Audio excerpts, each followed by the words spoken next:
David, give Niles to them. That's what they want. They just want him. Give them Niles, David. They'll beat him to death. I don't care. Get him out. You really don't care, do you? No, I don't. No, I care. This is where I live. This is me. I will not allow violence against the Neon Crew podcast. Let's go. Welcome, everybody, to the 70th episode of the Neon Crew podcast. My name is Kyle. I'm Mac. Why was that such a sigh of this movie came out in regret? 71. Yeah. That's why I was thinking, I was like, 71 was 71. I mean... Or that could be, there is a movie called 71. Is there? You go into your spiel, I'll look that up. I mean, there's probably a movie that has numbers in any sort of title, right? Like, there's like a movie that's titled any given number, probably, I'm guessing. Because sometimes I'll look up on Letterboxd, like I'll just type in a movie title. Oh, hell yeah, let me get a look at this. I've never seen so many like like award festival, what are those called? Like the little leaflets around? Sundance. Yeah, like the little Sundance symbols or whatever. I have no idea. On a poster that looks as shitty as this, Jack O'Connell, 71. Yep. Riveting. A winner. A remarkable feature directorial debut from Jan Demange. I'm going to have to see what he's done after this now. That sounds like a knockoff of Jan de Bont. That sounds like Goodwill Jan de Bont. I'll put a poster in the video for you guys to check out. It was kind of funny. But yeah, no. Episode 70. I mean, it probably wouldn't have been Straw Dogs recommended anyway for episode 71, since episode 71 will be a movie that I recommend, and I didn't even know Straw Dogs existed before you brought it up. Which will be interesting to see how that went. Yeah. We'll get into it. But I wanted to ask, have you checked out the Fallout show at all? I have watched actually two or three episodes. Okay. Yeah, I'm here and there. Like when I work at home, I usually just throw something on the TV because the whole apartment's just like one room, and it's great. Yeah, everyone's intimate. Yeah. So I have Jasmine's working, and I got Sweet Willow with me, and usually like if she's passing out or if I just want to get something on the TV, I'll throw that on so I can kind of peek up at it. Mm-hmm. Yeah, it's all right. Yeah, I watched the whole show probably within the last like week and a half or so, and I really enjoy it. Okay. I think that first and foremost, it feels like the people who made this show did their homework with the games. I think so. Did you play Fallout? I played 3, 4, and like a tiny bit of New Vegas. Maybe, yeah, I played one of them. Like I finished the whole thing. Yeah. Like I think I did most everything you can do in both 3 and 4. Mm-hmm. And then New Vegas, I think I played like the first half hour of, and I was like, oh, I'll get back into this, and then I never did. More of the same. I mean, it was more so just that like it was at a time where a bunch of other games were coming out and I was playing a bunch of different stuff. Yeah. So then it just kind of got thrown to the wayside. Not that I thought it was a bad game, just I don't know. I guess it didn't really grab my attention too much, which is funny because I guess a lot of people think that that's the best one. But it's such a it makes the Halo TV show look a lot more embarrassing by just how that show just like dropped the ball in terms of adapting a video game franchise. And then here comes Fallout and is able to not only adapt it in a way that fans of the games appreciate and like, but it's also doing it in a way where like even if you've never played the games, I feel like you could also get a certain amount of enjoyment out of this. The TV show? Yeah. Oh yeah. No, from like I said, from what I've seen, yeah, 100%. And I think it does a good job about kind of giving you an idea about what the game is. Oh yeah, 100%. Right? Like I was watching it and I was picturing the whole time like this storyline does kind of play out like a quest that you would get from one of the games. Yes, exactly. And that's what which is nice. And it also helps to retain that sort of tongue-in-cheek humor. Like it's a show that doesn't really take itself super seriously, but there are moments that do have gravitas and actual character events that you do get behind. And like, obviously the concept of like the end of the world is such a heavy one, but at the same time, Fallout is known for being a little more silly, a little more goofy, kind of like a Mad Max sort of thing where like it's post-apocalyptic, but it's not like the darkest thing in the world. Society's trying to get set back up, and it's not doom and gloom. Yeah. It's kind of like there is some semblance of different cultures being created and forming, and some aspects of society still living. Mm-hmm. But there is some, there's some treacherous things that can occur if you're not smart. Yeah. There's a decent quote in the show that is sort of like the point of it, and by extension, the games, as in their own right. But there's a character who says everybody wants to save the world. They just disagree on how. And that's a lot of like where Fallout as a concept kind of shines. Yeah. But yeah, I enjoy it. If you watch more of it, I'd like to talk to you about it. Maybe we can talk about it on here in like some official capacity down the line. Yeah. But do you plan on continuing? Yeah, I've like I said, I've seen 2 episodes. The problem that with it is I haven't been like completely devoted into watching it. Sure. So there's like, I'll miss things here and there, and some of the character stuff that happens, I don't know. I'm already kind of nervous that I haven't really attached myself to any one of them, so I'm going to lose some of the motives, implications, kind of empathy that you get with the characters. Mm-hmm. So, but yeah, I plan on continue watching it. It's well done. It's well acted from what I've seen, and the storyline's decent from what's going on so far in the first couple eps. Yeah. Yeah. If you continue to watch, we can talk about it on here sometime, I think. Sweet. Speaking of conflict and the end of the world, you and I watched a new release in theaters called Civil War. Oh, let's go. This is Wikipedia lists this as a dystopian film. I don't know if I entirely agree with that. I feel like it's more of a kind of war adventure film I've seen anti-war pop up. War. Yeah. I think that not dystopian really feels like the end of the world's there, where this one feels like there's just a revolution going on. So it seems like there's change happening. Yeah. I know that it not necessarily in the brightest of light, but at the same token, would you call after the Civil War dystopian time period? Not really. You know what I'm saying? Like because like dystopian, it sort of means, or it's at least connotated with like an oppressive government, which I guess does kind of apply to this movie in a way, but that's not spoilers for Civil War 2, because we might just get some out right now. We might just get into it. Spoilers for Civil War. If you haven't seen it, check this movie out. Because dystopian could like fall out, like you said, to oppressive government or no government, like society. I always view society as a whole is in shambles. Yeah, I would say that pre-war Fallout universe is more dystopian than what we see in this film. Interesting. Yeah, that's just my viewpoint. Point of reference for anyone that needs it. Yes. But like I said, we're going to talk about Civil War. This is directed and written by Alex Garland, and it stars Kirsten Dunst as Lee Smith, who is a renowned photojournalist, Wagner Moura as Joel, a Reuters journalist, Kaylee Spaney as Jesse, an up-and-coming photojournalist who Lee kind of takes under her wing, and then Stephen McKinley Henderson as Sammy, veteran journalist for the New York Times and Lee's mentor. Yeah. And the movie is pretty straightforward. It's set during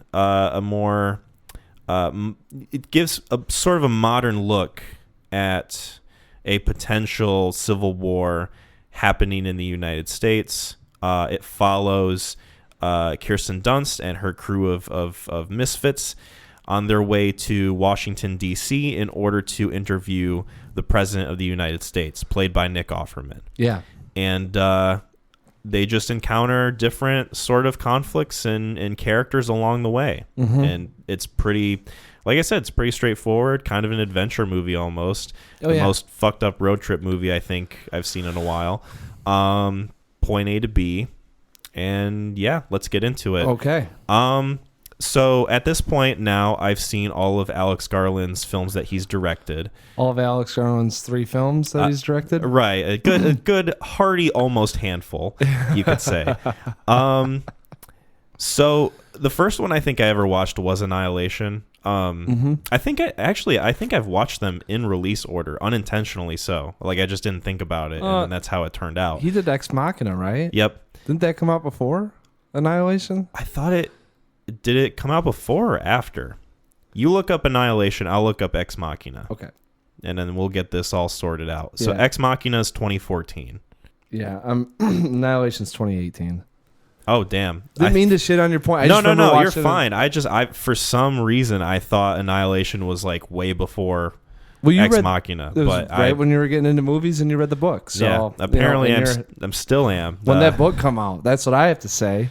I think 2006. And you're good. Order in which case the literature and creative, sources came out. I appreciate you giving me the amount of grace that you are right now, because Lord knows anybody else would not. We just lost 3 subscribers. Yep. So long. But anyway, I saw Annihilation first. I enjoy that movie overall, although there's not a whole lot I remember about it, and there were some issues I had with some of the character writing. Mm-hmm. I watched Ex Machina, enjoyed that quite a bit, although, again, not the most memorable movie It's got some interesting points in it, some heavy themes. Interesting points, and I like how it is set in one location for the most part. Yeah. And then, did you watch Men? No, it's actually on HBO, and it's one of the ones I remember you saw, Man, right? Yeah. Because you were really excited about it to come out, A24 and Garland doing it. I was excited for A24 Garland and Jessie Buckley. Yes, which when that was like kind of like when she was in her, not to say she's peaked, but it was like right around like I'm Thinking of Ending Things. And, Chernobyl. Yep. She's had a couple good movies come out where she could lead a movie and feel like, all right, Garland, A24, Buckley, here we go. Mm-hmm. Buckle up. Yeah, exactly. That was, wow, brilliant. 9 out of 10. New shirt. Exactly. Buckle up. It's just a picture of Jessie Buckley. Yeah. I would wear that shirt unironically. That's what I'm saying. I we'll mean, just have her on the poster of the HBO Max saying Men. It's really weird. Yeah. Buckle up. Have buckle up, and it's like, but she's looking off in the distance of this thing, and it looks like someone drew a picture of her. Mm-hmm. You know those like really shitty posters where it looks like it's really photoshopped, but they obviously have a source image. Yeah. Yeah, that's what this thing looks like. It looks like a 1980s horror, like Friday the 13th, poster. Mm-hmm. It's really weird. But Men was one where, and I won't get into spoiler territory, but the first 30 minutes of that movie I love. Yeah. And then the rest of it just kind of falls down a sand dune and gets sand in its eyes. Okay. It's one of those movies that I respect a lot for doing all the things that it does. It just does not hold up to me. It doesn't have 2 legs to stand on, really. And then this movie comes out, and I really enjoy this movie. Okay. I think that this is probably, in my opinion, his best film. Interesting. And I really dug what he was doing with this movie. Okay. Dug in the sand. Yeah, exactly. Dug in the dirt with the snipers. Yes. Shooting at the mansion. So this is a divisive movie, much like a lot of Alex Garland's other films. There's a lot of people who they don't care for this movie. There's a lot of people that love this movie, kind of like me. And I'm curious where you fall. What side of the Civil War we'll are find you out on? at the end of this thing, because I want to talk about this to gather final thoughts. I might have some final thoughts already, but that is for my own agency to know. We like agency around here. Yeah, at the I Neon love Crew. using that word now. Well, I think it was on our last episode. You kept dropping it. I was like, yeah, I like it. Was I talking about how Scarlett Johansson didn't have much agency in Don John? Was that it? It might have been the episode before this. I honestly can't remember what you. Oh, you know what? It was because we were talking about Dune and Yes. Timothée Chalamet not having much agency in the first movie. Yes, you kept dropping that, and I was like, yeah, I like that. Yeah, and through mitosis, you just kind of picked it up. And I don't even know if I'm using it right, but I drop it and it makes me sound official, so I use it. Hey, I'm not going to stop you. Divisive. I have a hard time really describing this to people because it's one of the movies.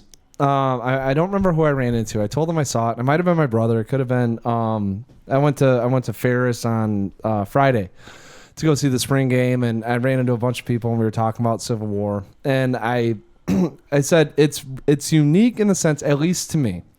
And I might have the wrong interpretation of this, but There's no such thing. they put you in the lens of a war journalist, and obviously her mentality or why she does it is to show why war is bad. So there's no biasness in what we're seeing in terms of what she's photographing, right? There isn't the wrong side, the right side. I missed a little bit when the president came out and did his spiel, but the whole time, I think it's left up to you to decide on what side's right and wrong, because they don't, if I remember right, get into why the Civil War is occurring. They never talk about that, right? Like they didn't say. No, they'd never get into the cause of it, the start of it. They never get into the motivations of the people who are loyal to the American government versus the Western forces. Right. And then they don't even really touch on like the Florida Alliance or anything like that, or like what they're motivated by. Yeah. And I'll let you continue, but I will say they do give you a little bit of a hint as to like, Third term. well, yeah. Like what is like the reasoning for the conflict, and like why they might not like each other. It's about as and it's true. I mean, and usually like we've seen it with Watchmen. I think Watchmen's based on Nixon getting a third term, and a lot of it's like when presidential power gets to be too much. So there's a lot of inferences to be made. I won't say that there's not, but it doesn't.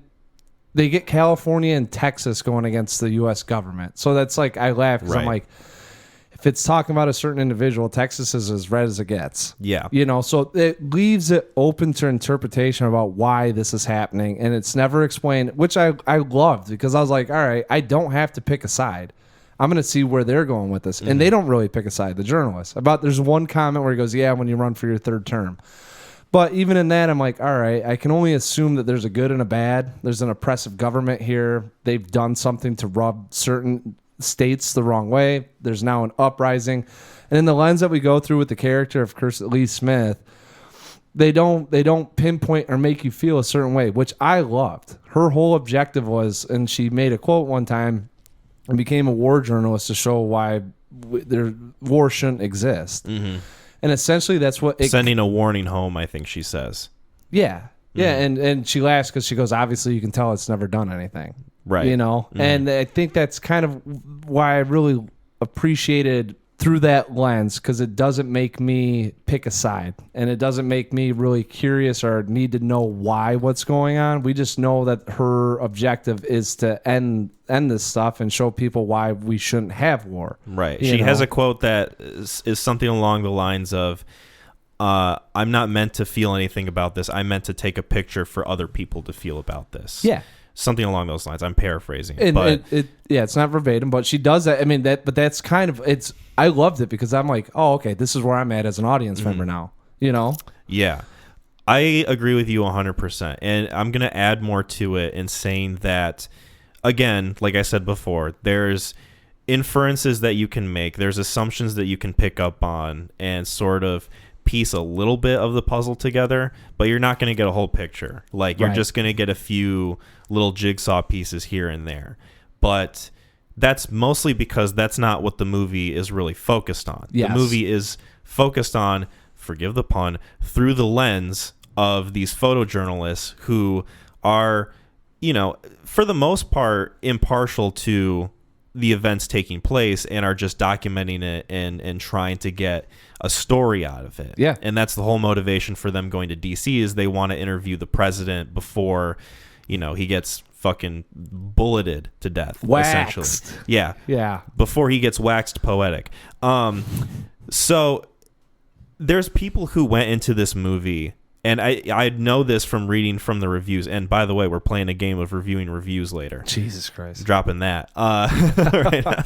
This one will be fun. I found some juicy ones that are going to be hard for you. All right. Incredibly. I can't imagine what people said about straw dogs either. Yeah. And this one, I would definitely say people, not to cut you off, but if I had to guess, people went in expecting war. A lot of action, a lot of war. Well, not people, and especially on Letterboxd too, who gave it more negative. And like Letterboxd was mostly positive about the movie, but you see the negative reviews.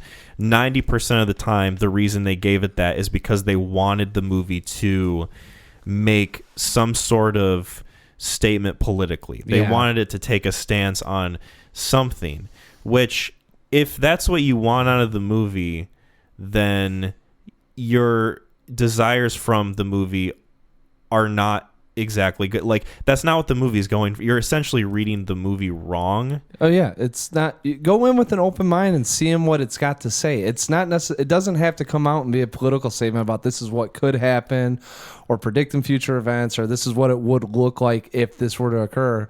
Take it for what it's worth and what it was trying to portray. Yeah. I mean, the characters are laid out for you, and the storyline is as simple to follow as possible if you can sit back and watch. Yeah.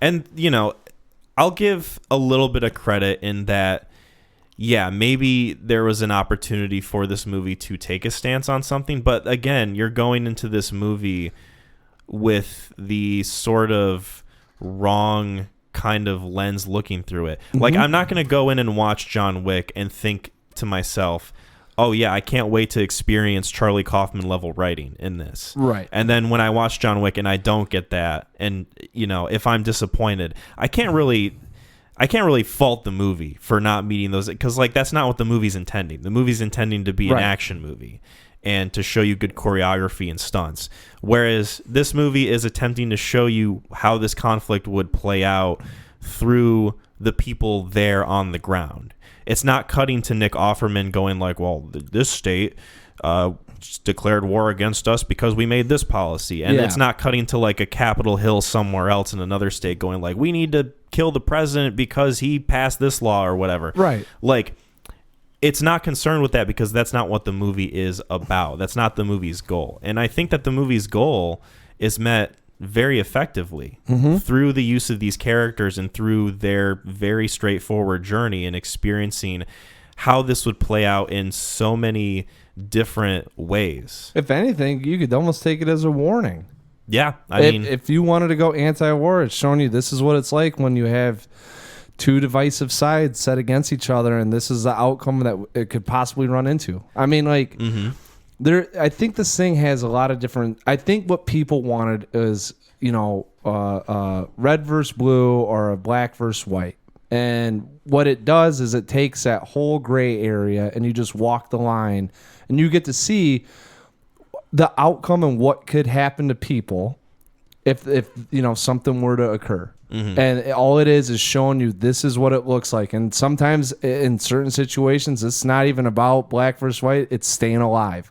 The scene with the snipers amplifies that the best in this whole movie. One of the best scenes in the whole fucking thing. The snipers are shooting at this other sniper in the mansion. Yep. And Wagner Moura runs up to them and is like, who are you guys with? Who are you guys with? And they're like, we're with no one, man. We're just shooting at this guy. Yep. Well, why is he shooting? Why is he shooting at you? Listen, man, we're shooting at him because he's shooting at us. Yeah. Like, it's the best. He goes, he drops a hard R. You know, he goes, oh, hey, little girl, what did I say? And she goes, he's trying to kill us. You're trying to kill him. And he goes, looks at him and he's like, thank you. Like, dude, it can't get much simpler than, hey, we're going to die unless we kill him. Well, that's basically Alex Garland saying, like, if you hadn't understood at this point that this is what the movie is about, then hopefully you will with this scene. And if you still don't understand, then I'm sorry, but this isn't the type of movie that you're looking to go into. Exactly. And it's made even, like, it's supported even more with the way that the violence in this movie is portrayed too. Because if you have a movie where like there's a clear good, a clear bad, like totally divided sides that you can either like put yourself in one or the other, identify with, a movie like that would portray the violence in either some like epic, cool, edited, stylistic way, like, I don't know, Black Hawk Down or something. Yeah. Or it would do it in a way that, like, sure, maybe it's like an anti-war film, but it's still going to be portrayed in a way that's like, oh, you're watching something that's disconnected. Like, you don't really see movies like this that are set in America in a modern time with like a war being portrayed with this level of gravity. Because most of the time we get war movies that are either set in the past in a foreign country or both, where there's this level of disconnect. There's war propaganda. Yeah. We have a good side. America needs to win. Exactly. And on this side, it is strictly just war because you don't know what side of America that you're on. Even a movie where, like, Come and See, a movie that is so muddied in just the horrible human condition that the characters find themselves in, there's still a character and there's still a side that you kind of get behind. Yeah. Like there's a force that you can put a label on that movie as being good. Whereas this movie, like, for the most part, it's just so disconnected from that because it's not concerned with that. You're watching it through the journalists and their journey. And I love the way they do that because they kind of have their own motivations for doing what they do. You get Kaylee Spaney and Wagner Moura, who are, you know, at least Kaylee Spaney later in the movie, they kind of get a thrill out of it. And then Kirsten Dunst, you can tell, is totally jaded from everything that has gone on, at least until a certain point in the movie. And there's this level of disconnect that she has where it's like, I'm not even watching atrocities. I'm just taking photos of stuff happening. And this is just my job. Like, they're not even viewing it as an event with the gravitas that they should because they're so desensitized to it, or they get a thrill out of it. Like, there's so many multifaceted views that you get from the journalist perspective alone that I don't even think you need to have any sort of political angle with it. No, even Sammy's got a different take on what he's doing versus what the others are doing. He's not in it for the thrill. He might just be in it strictly for reporting and getting content. Yeah. You know, like, it's a great, that's what I'm saying. You have to follow the characters as opposed to the background of what's occurring. Yeah. You know, and that's why I'm saying, like, when people, like, when I say war, I'm like, action, good versus bad, clear side winning. At the end of the day, when this thing ends, I will either feel like really like, yeah, like, I'm so happy the good guys won, or like, man, that movie sucks because they took out our side. And this one doesn't even focus on that. And honestly, I'm telling you right now, obviously you got to assume the Western forces are good and that Nick Offerman's bad. It could literally be, I wasn't sure if the Western forces were good or not. I honestly didn't know. I was like, all right, I feel like it's an oppressive government, but it literally could be, hey, gas is up to $8, you know, a gallon. The economy's in shambles. We're taking it over because he doesn't know what he's doing. You know what I'm saying? Like, it doesn't lay out any reason for why this is occurring. We just know we're in it. Right. There's a few hints that they give from Sammy doing like a mock interview with Joel in the car, where he's like, how do you feel about air bombing citizens? How do you feel about re-electing yourself for a third term? Blah, blah, blah. Yeah. Like, there's a few things that you can infer that, like, okay, there's like clearly some snippets of motivation that the Western forces have. And they do show the Western forces at least like really being the most prominent ones in the movie, not really giving the journalists any shit. Like, they're not, because like they say like, oh, they'll shoot us in the Capitol on sight if they see press, whereas like the Western forces are like, they're at least letting them tag along.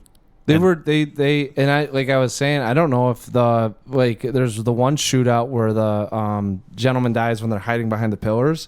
Those guys were in freaking floral shirts. I'm like, I don't know if these are Western forces or these are the Central Alliance. Like, they're literally just there with everyone. They're just going through it, documenting. They're literally just dudes with guns who are trying not to die. Yeah, and that's the most that you get from it. And it's even, like, I would say it's even more effective that way because then you can just view them as people. You can just view them as, like, citizens in this horrible situation that had to take up arms because otherwise they would literally die if they didn't. So I think it was brilliant that he used California and Texas. That's why I was like, it's really, yeah, there are things in there that you can make your own assumptions on, but it's not, the reason why I just like this, it's not strictly laid out. Mm-hmm. It's really up for, like, this movie could probably be rewatched 3 or 4 times with the dialogue written down to say this is what occurred or what the inception of the, revolution was. But it doesn't have to do that, and it shouldn't, because the characters are fantastic, and the road that we go down with them is mostly us just like, all right, they got to get to the president. I wonder how they're going to do it. Yeah. Before we get into the characters, which I do definitely want to talk about, I will kind of circle back to how violence is portrayed in this movie. Okay. When this movie was done, Megan and I were just kind of like sat stewing in like what we had just witnessed, because this is a very grisly movie. This isn't a movie that I would say glorifies violence. If anything, it's portraying it in a way where, like, anytime it happens on screen, you just don't want it to happen. It's very humanistic. Very humanistic. Maybe it hits a little bit closer to home because it's in a setting that we're familiar with seeing on a day-to-day basis. But there's that level of visceralness that you get from, because like the scene that sticks out in my mind is kind of like that same scene after the whole pillar scene where the guy's getting shot behind the pillar, when they go up the stairs. Oh yeah. And that long tracking scene of them climbing up so slowly, and just the agonizing pain of like the guy on the second floor that they're moving towards. And then they finally get to him. He's like covered in blood. You can tell he's like dragged himself to try and like get to some level of safety. He begs for his life, and then they put him down. Yep. And then it cuts to this really jarring, like slow motion, like almost celebratory montage scene. It's so clearly framed as like this horrific thing, and I felt so much of it in this movie. Oh, like, yeah. It'd been a long time since I saw a movie in theaters that has like gotten to the core of my bone and like really gotten under my skin with the way they portray the violence. The way it's portrayed, and I'm going to say this may be the best use of sound or no sound I've ever seen in a film. 100%. One to amplify what we're seeing, because without the sound, there's no score to tell you how to feel. If you're listening at this point and you want to experience this movie, check it out in theaters. Yeah. Because the sound design and the score and like all the like different things with the sound editing alone is worth checking out in theaters. Dude, this is a movie that is made to be a movie. Like this is like, it's been a while since I've been like, that was a movie. Like, and it hit on a lot of different things. And two, what I was talking about with the sound is that it also provides the tension as audience members that we need, because with the score, it's able to be sweeping, swelling. Hey, we're in a really fun car ride right now. Don't worry, nothing bad will happen. Mm-hmm. It takes all of that away. This is the first time in a while I've sat in a movie with tension throughout, because you honestly don't know what's happening next. And without the music to tell me that, you have to be on the edge of your seat. Yeah. And a lot of times I think movies butcher that because they don't want audience members being uncomfortable. Whereas in this one, this movie thrives on you being uncomfortable. It wants you to be uncomfortable. Like, poetic. I mean, it does such a good job of it. So good. I couldn't, like, I'm just like sitting there. I'm like, there are like a couple moments when they do some of the Kirsten Dunst is going through her brain on like the pictures she's taken. Like one time, there's a guy that's lit on fire in a tire, and so he can't escape. He's just going to be burned alive, and there's no sound going on. It's like, I don't know if this is supposed to be. If it's a little too pompous, a little too in your face. Hey, this feels like you're going to feel like shit. We're not playing anything, so you can stir and think about. But then it rewards you throughout the movie by taking moments in real time and taking out that, so you actually feel like, oh, I'm in one of those pictures now. Mm-hmm. I am seeing this happen live. Yeah. This movie could have gone the kind of like overly edgy, gratuitous route. Agreed. But I feel like if it wanted to do that, it really would have hammered home the miserableness of the situation in a way that, like, in the gas station just stayed in there for 10 more minutes, or like just like the way they could have manipulated it with certain soundtrack choices, or like if a character is being overly dramatic about a situation. Yep. But the fact that the characters are, at least some of the characters to a certain extent, are so detached from the horrible things going on, and the way that a lot of the different scenes of violence in this movie don't have music, and you just kind of like see them play out just how they would probably. Yep. It makes it that much more effective. And, you know, I definitely would not call it edgy for the sake of being edgy. No. It's harrowing. It's horrific. And that's how I would probably describe something like that in juxtaposition with someone calling it edgy or going too far, too extreme, man. Artistically done. Yeah. This is a big budget, high production A24 indie film, essentially. Like, I mean, yeah, kind of. Yeah. kind of. You know.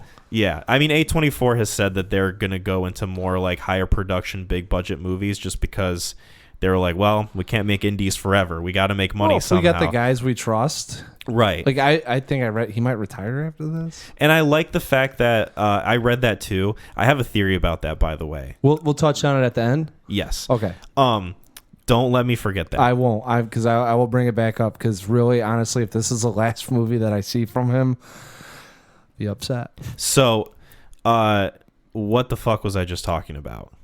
I was talking about the music being artfully done, edgy for edgy's sake. Yes. And I'm glad that this is a movie that, despite the larger budget and despite it being a bigger production movie, it doesn't feel like it sacrifices anything for the sake of making audiences comfortable, like you were saying before, or like trying to appeal to the widest demographic possible. Like no studio head came in and said, we need to make this PG-13 and we need to appeal to the Marvel fans. Yeah. Throw in some Marvel jokes here and there.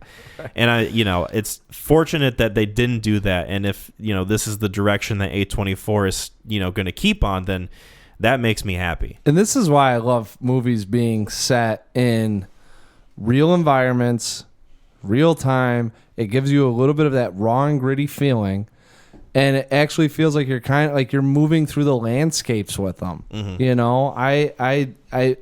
I don't know. I mean, like I feel like their budget, a lot of the production came from the third act, which we'll talk about at some point. Yes. But like a lot of it is just, it felt low, not low budget, but it felt very. It didn't feel like it was overindulging. No, exactly.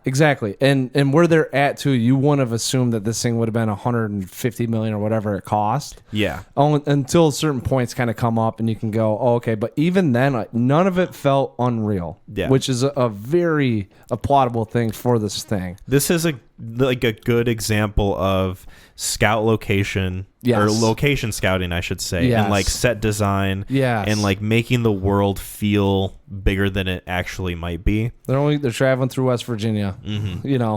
And I think I read somewhere that they were filming in Atlanta, which has a lot of greenery, a lot of the kind of like stuff that Alex Garland likes to shoot. Very green movie, by the way. Yeah, it's a common thing in all of his movies. I was thinking the same thing because I started thinking about Annihilation. There's a very surreal.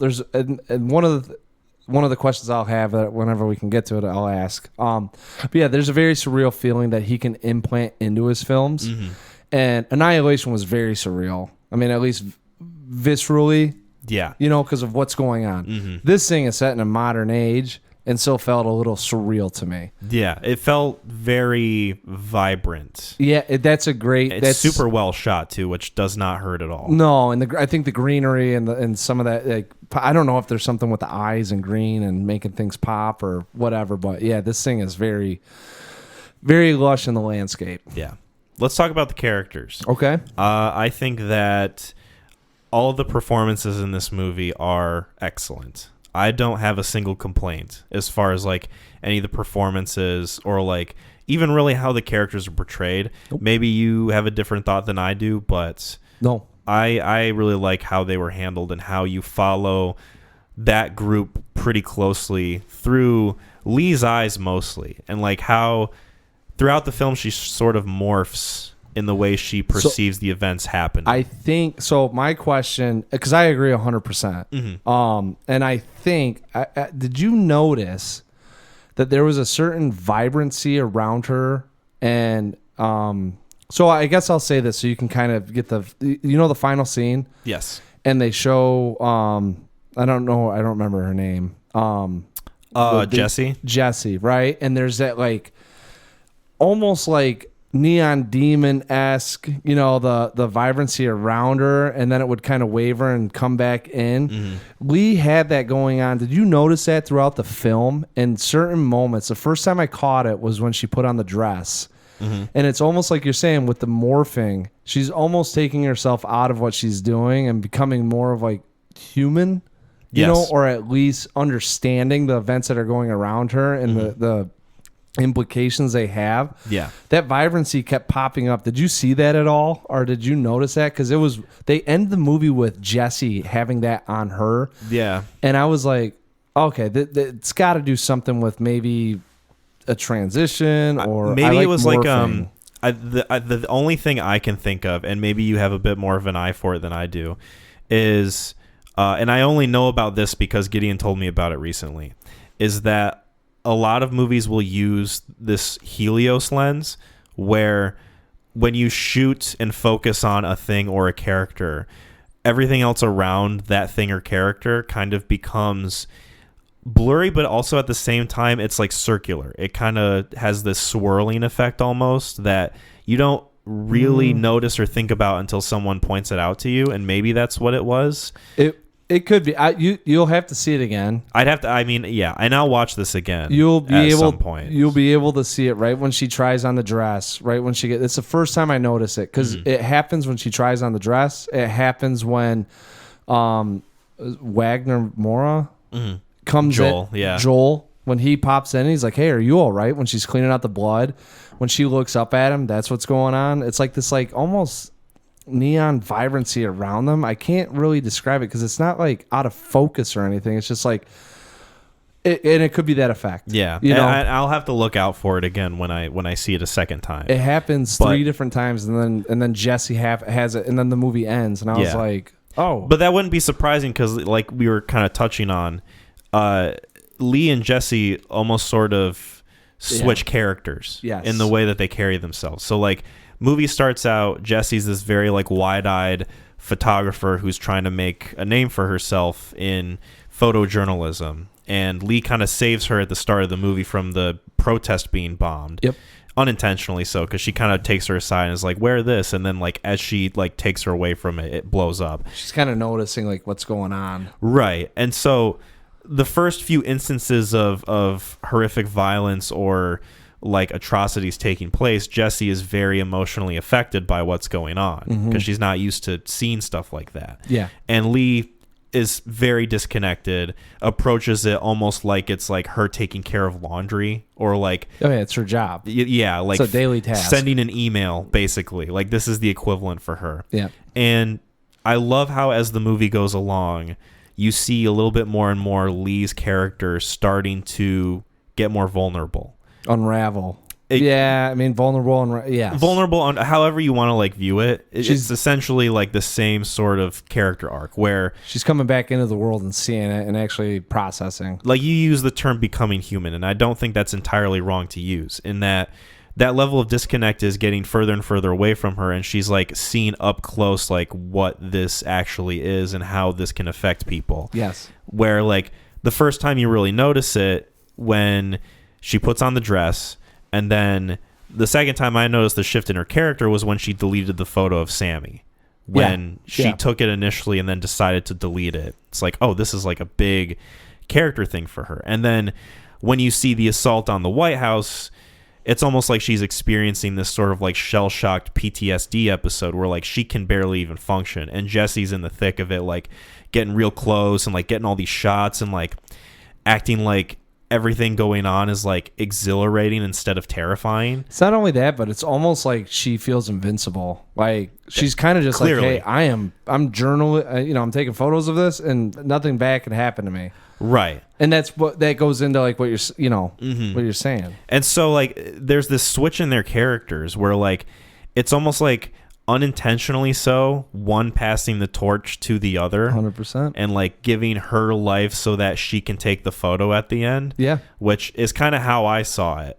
And I agree. I love the way that it played out that way. Yeah. No, I think it played out perfectly. It did. And it was it's like you said, with the kind of almost arcs going in like different paths, but there is, the ending is a true passing of the torch. And yeah, that's how and I think that probably why they held the shot on her, and you see a little bit of whatever I saw, going on, and that was, hey, you're turning into what Lee was, and it's also kind of like as a little, I don't know, existential thinking about that's just how the world works. Yeah. Like in terms of that's what everyone does. You're going to have a foreman one day that's going to have a younger foreman, and eventually at one point maybe he sees the innocence of the world, and all of a sudden you're declining, and I think this thing was very heavily themed. Oh, for thick sure. With layers. Yeah. And one thing I immediately thought of is the idea of whatever subject you take a picture of, that's essentially what they become. Yeah. And the decision for Lee to delete the photo of Sammy, to me, said she doesn't want that to be Sammy in people's minds. And so she deleted that, and now, the last thing that she has of Sammy is like who he was as a person. And so the fact that Jesse does, because like Jesse asked her the question earlier in the movie, would you take a photo of me if I got shot? And then she says, what do you think? Kind of us inferring that, like, yes, she would take the photo. You're part of this. This is something that I need to document and have others understand. This is the causality of war. Right. Where Jesse taking the photo of Lee getting shot is so multifaceted in that you can look at it as, I'm taking a photo of this monumentous moment of my mentor being shot, this photojournalist who is renowned throughout the entire nation, who people know and recognize and are familiar with her work, and this will be like kind of her big last thing that people will remember her by. Or you can also view it as, I'm taking your photo of you dying, and this is now what you are. This is kind of like what you will be from now on. It's funny because the one that I took away was the passing of the torch in terms of this is now my photo that gets me into your shoes. Yes. Well, not only passing of the torch in that way, but almost like kind of giving her life, whether she meant it or not, so that Jesse can take the photo of the president. Yeah, that's kind of how I took it. Mm-hmm. I don't think it was positive or negative, and that's why I kind of had a very...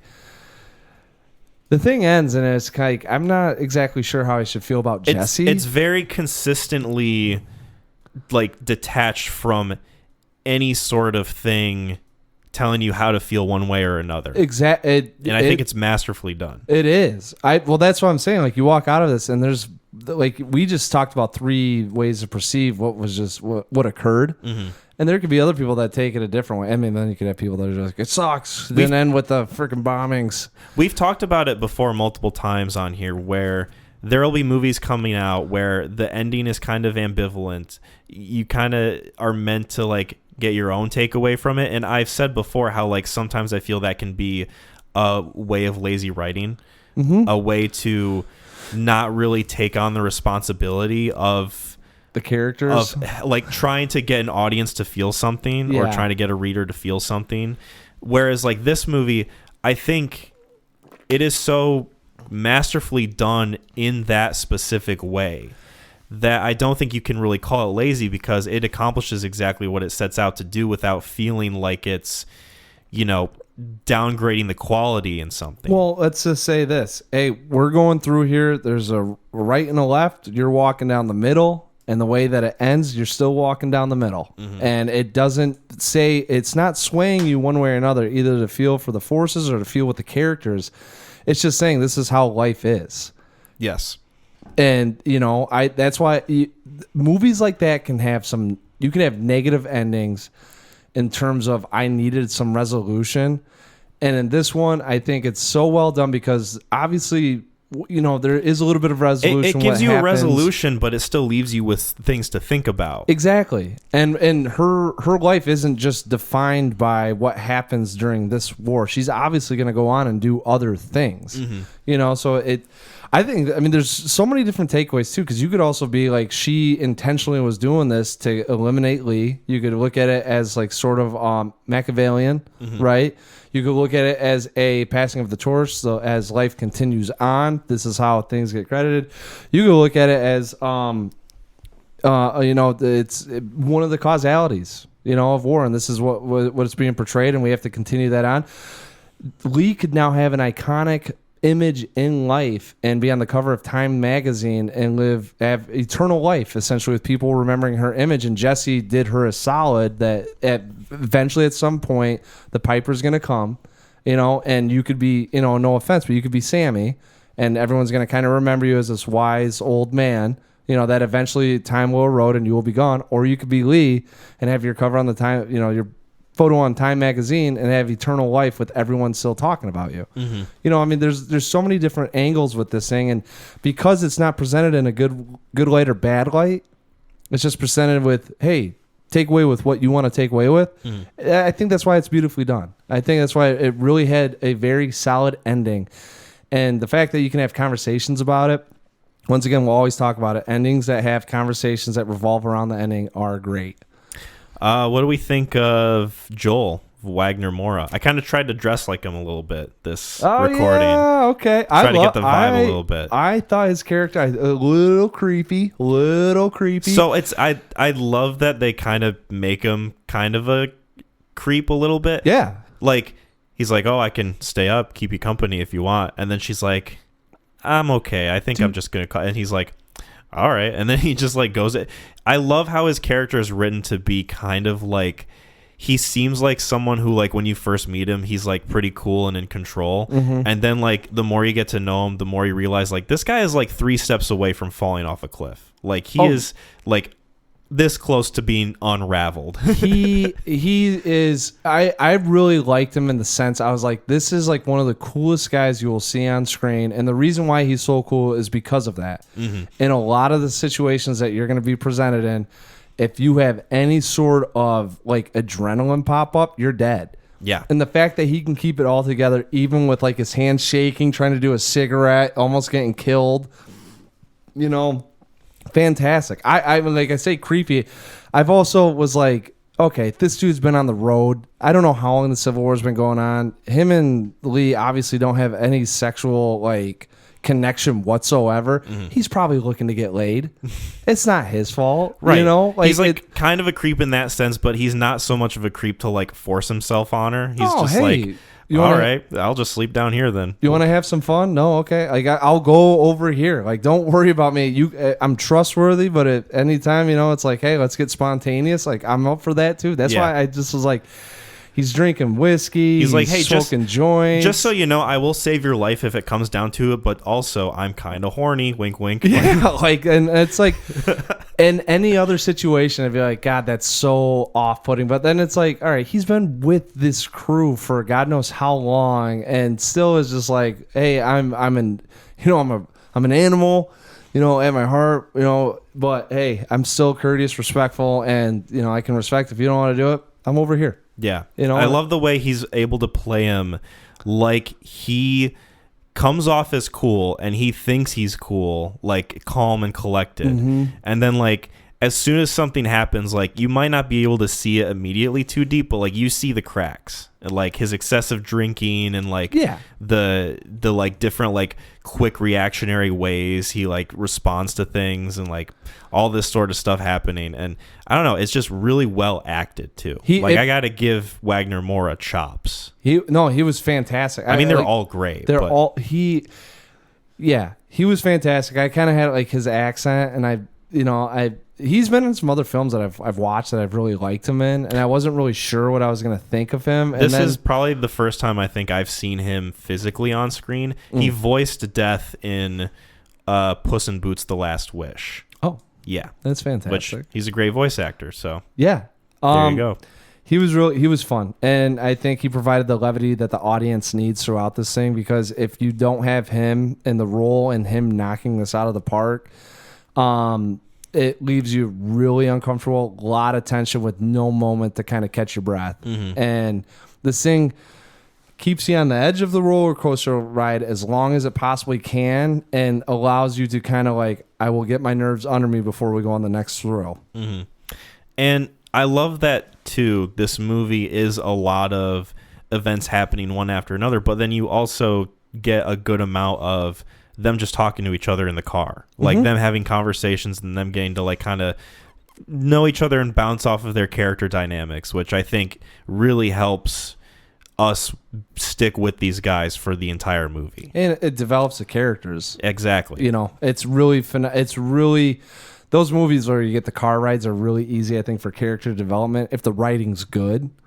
And they do a really good job to kind of help out with where everyone's at in terms of what they're viewing. You know? Yeah. I think the only guy, you know, Sammy was like just all right to me. Because I think he did well. He played the part of like wise old man. That's, sage, yeah. That's kind of slow and too old for this shit. But I just felt like there's a little bit of archetypes going on in this thing. Sure. But not enough to like, hey man, like Jesus, you know, it's just a little bit. And you have to have it with a movie like this. Mm-hmm. Yeah. Dude, what'd you think of the third act?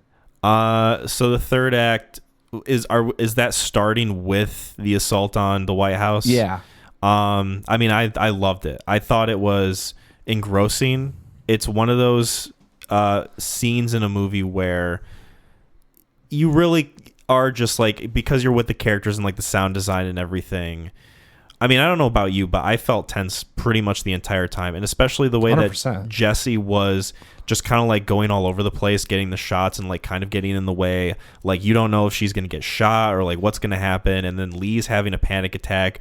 Wagner Morris trying to like hold it all together, but like you can still tell that he's getting a thrill from it too. Oh yeah. Like, and then like the limos come out and they're like shooting at it. And then Lee realizes that like the president's not in it. Like, it plays out so well. And I think the fact that they really don't have any music going on in that scene too really helps. Oh my God. Yes. Like, I don't know. I loved it. I thought it was fantastic. I did too. Yeah. Probably the best third act I've seen in a movie in a long time. Like, I am such a good build up. Without the music going, it totally lets you take away what's happening in the scene, which is, I wish more people did it. I think I bitched about it when we talked about Batman. Yeah. That there's just way too much music to tell me how I'm feeling. Where this one is, hey, I don't know what character you liked. They could all go. None of them could go. We'll find out. Yeah. And we're just going to, and then I made this joke. So I was telling a buddy of mine about to check it out. He was in the Army or military, and the communication aspect, I was like, they must have had some specialists on set. I go, the way that they sweep rooms and take over areas and do it in such a I was like, I want my defense to be like that. Yeah. Maybe it's an old man thing, just noticing the communication between team members but overtaking something. I'm getting goosebumps just talking about it. If you don't believe me, it's right there. Oh yeah, Max goosing out, dude. The goose is loose. I was so enthralled with what was. It might just be because there's more emotions than just like the tension. Because I was enthralled with what was going on. I was nervous. I don't know if this the good side's winning or not. Like, it's like almost like joyous confusion of like, I haven't been told what to think. I don't have to think about anything. This is also engrossing, and I don't know where I'm at. Like, it's almost like I was floating. Yeah, you feel so involved in it yet disconnected at the same time. Like, it's kind of crazy. Well, and then when the scene happens with Lee, it's jarring. It is so jarring. It's jarring too because you haven't seen her character react that way before. Like, you know her to be like with her shit, like has it together, complete composure, does her job to the best of her ability. And then like you see her in this is like, oh God, like if she's fucking panicking, how should I feel? Yeah, exactly. That's why I was they do these great shots too, where it's not just on her, it's kind of the whole party. So you get to see her reacting versus how the other members of either the Western forces or Joel or Jesse, and kind of how everyone's just in this one event. You have the serious people, you have the thrill ride people, and then you have the nervous wreck. And seeing her against everyone else, that portrait is just beautifully well done, because it also isn't like we're just focusing on her so you feel nervous. We're going to show you everyone, And you can attach yourself to whoever you want, but this is what's going on. This is how it feels. And without the music, man, the sound effects just are. I'm really pissed that this came out in April. Yeah. Why is that? This thing should be nominated for a million Oscars. I will say Megan jumped in her seat a few times at the gunshots.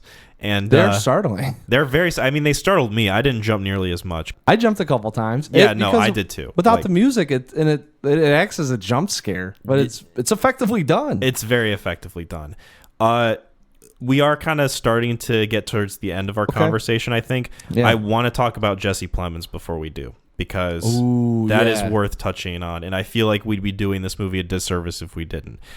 So apparently he was like a last minute addition to the cast of the movie. And they haven't said what actor he replaced yet, but apparently the actor who originally was playing that part had like a scheduling thing come up, or like something came up to where they couldn't do it. So then Kirsten Dunst said, "Oh, my husband's available. I'll see what he's doing." And then she got him to be in this movie as the creepiest, scariest motherfucker in the entire thing. How fast was your heartbeat going? I was losing my mind, because this is a scene that, and I don't know, like just me by me going to the movies a bunch, I've seen the trailer a decent amount. Mm-hmm. So like he's heavily in the trailer. Oh yeah. Like he's in about like probably 45 seconds of it. Yeah, which is like a quarter of his runtime. Right. And I was like, okay, so I've seen a good portion of like what this scene is. I know one of the other dudes gets shot. Like they show his dead body lying there in the trailer. So I know this guy eventually gets shot.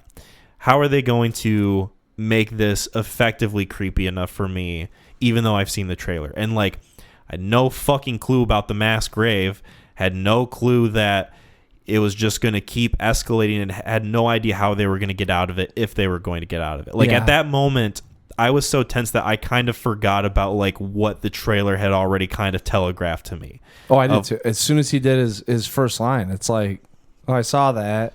And then all of a sudden he hits you with that next line, and then yeah, it's like, and then the sound design is jarring, and like the moment is scary itself, because he literally just shot someone for like, you know, when you're in the and field and you can kind of hear the bugs going, you know, like the hot fields when you walk out there and the insects are kind of chirping, and there's like that low tone sound effect of like, all right, I know this is hot, humid, I'm out by myself, a lot of isolation. Like they had that kind of sound effect going, and you all of a sudden they take out the music, so all of a sudden you realize you're just in the moment with them. And you know, Joel's trying to do his I'm a cool dude, hey, we're just journalists. And then it's like, you know, I don't want to give too much away, because if you guys haven't seen it but you've listened this far, like it's I mean, we've already gave a spoiler warning. Yeah, that's true. I mean, it's, dude, he does his cool thing, and then it's like oh shit, that's not working, let's just like, let's connect on a human level. Oh shit, that's not working. Mm-hmm. I'm out of options on what to tell you, you know? Yeah. That pit of bodies, seeing that in the movies, in the movies, I sound like an old person. Yeah. Seeing that at the pictures, the talking pictures at the like the talkies they call them. Seeing that in the movie, the way it plays out was very jarring, because you know, not used to seeing a pit of dead bodies, not used to seeing a pit of dead bodies that are dressed like you, that look like that is happening in the United States. And, you know, obviously, like, I think there is some notion of, like, if you see that in another film where it's, like, set in a different country or time period, like, there's this level of disconnect. And, yeah, you still might be, like, heavily affected by what's going on. But there is that extra added layer of, this is really familiar now. Like, and this is something that could happen here. And that adds that level of, like, that terror. Yeah. That I don't know if you'd necessarily get from like watching another movie. Am I making sense, or am I just rambling? No, you're good, because I already had that sense with the gas station. Yes. So it's more so of the safety of the characters that I was for sure, because this thing felt like a movie that we could take out all of these guys and we just switch up. You know, someone we ran into is like driving by, sees a car and goes, man, that sucks for Lee, and keeps driving, and all of a sudden we're with them. Mm-hmm. I'm saying, like, it does make sense in terms of like how you could identify that and feel like, oh oh man, this could happen tomorrow and I could be in that grave. Right. You know, because it's like you don't know what your neighbors are thinking. You don't know who's siding with who. He does a great job because they're like, is he in military? Yeah, but it's not military outfit, you know, or outfitted. Or... I love the sunglasses and the fact that his hands are just caked in dried blood. Oh, and he's got lime all over him, lime salt or whatever it was, whatever they're pouring on these things to keep the smell out and help decompose the bodies. Like, it's disturbing. And it doesn't, you don't know what side he's on. So it gives it a very ominous presence of, he could be Western forces gone crazy. He could be Central Alliance. He could be just some guy at his house just doing this with like a wars, couple of his buddies. Wars on, baby. Let's take out the neighborhood. Yeah. You know? And that's where it really feels, it feels creepy and almost at a level that we can identify with, because you could be out and wherever and that could very well happen. Right. You know? Absolutely. So yeah, before we wrap up too, I just want to talk about my theater experience. You got that and Alex Garland retiring, because he said he had a theory. Yes. Thank you for reminding me, because I was going to ask you to remind me of that. So first one, when the movie's done, and we're just kind of like sitting there, this woman in the front stands up, turns to the rest of us towards the back, and says, so did she die? Did she die? Because she's got the vest on. Do you think... I don't know if she died or not. Like, yes, clearly she fucking died. Yeah. But I didn't say that. All I just said to myself was, can you just shut the fuck up and let me sit in this for like however long I need to decompress? Yeah. Because I just watched like one of the more emotionally affecting movies I've seen in a theater in a while. Very long time. So please shut up. Yeah. So that was annoying. And then Megan and I stood up, and there was this different lady. She was very nice, very sweet. Yeah. Kind of older, maybe like mid-50s or so. Yep. Where she asked us what happened the first 5 minutes of the movie because she went to the wrong theater. And so... very sweet, very sweet. Well, you know, well-meaning, I guess. Yeah. Because I guess she accidentally went... she is. That's what I'm saying. It's like, hey, I messed up. The movie was nice. She accidentally went into the theater for Kong Skull Island and then realized, oh, this isn't Civil War. Yeah. And then scurried over to Civil War. I had to wait a couple minutes though, because that opens up with the helicopter. Yeah, but I told her like, oh, it's the president making a speech, and then Lee's at the protest, and then it gets bombed, and blah blah blah. And so she was like, oh yeah, and like she kept talking to us as we were walking out, and it continued on. And like I said, she was very nice, very personable. She wasn't like socially awkward, but I could tell she was just kind of lonely. Yeah. And it was like at that point 9:20. So I was like, all right, we'll have a good night. Like I think I said have a good night like 3 times. Good old Michigan goodbye. Yeah, before she, you know, recoiled and went towards the theater desk. She's like, oh, I might try to get another showing just so I could see the first 5 minutes again or whatever. Oh my God. Yeah, I know, right? That was my thinking too.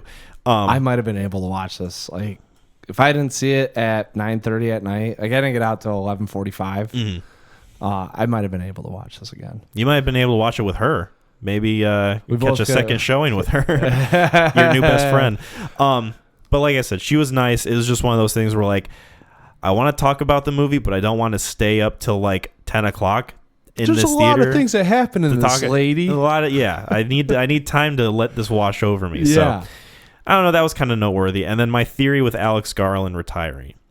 So he said, like maybe a month before this movie was coming out, that he was done directing, that he didn't want to direct anymore. He lost the love for it, blah, blah, blah.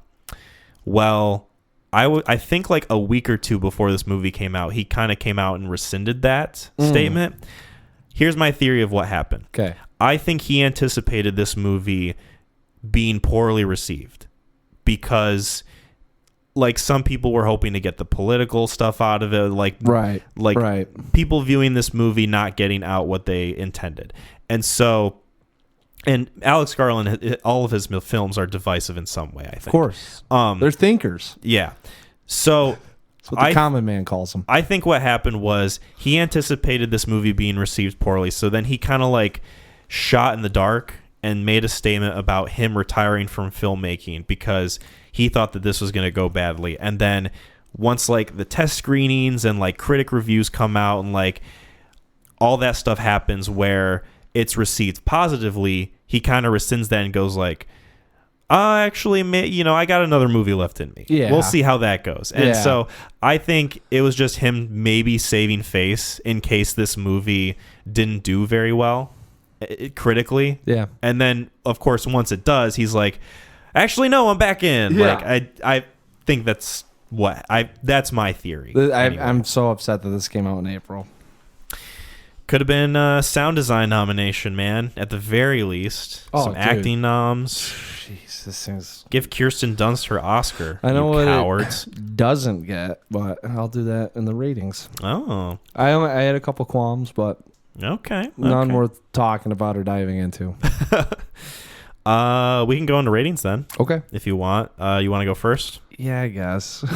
Oh, Max playing shy with me. Wow. Okay. So this is... I'm so curious, especially your demeanor now, because we've only really been talking about positive things with this movie. Right. And you're kind of framing it as like preparing me for a certain number. I have to throw this out into the ether and it will stand, and I'm really nervous that this thing gets bumped up. Okay.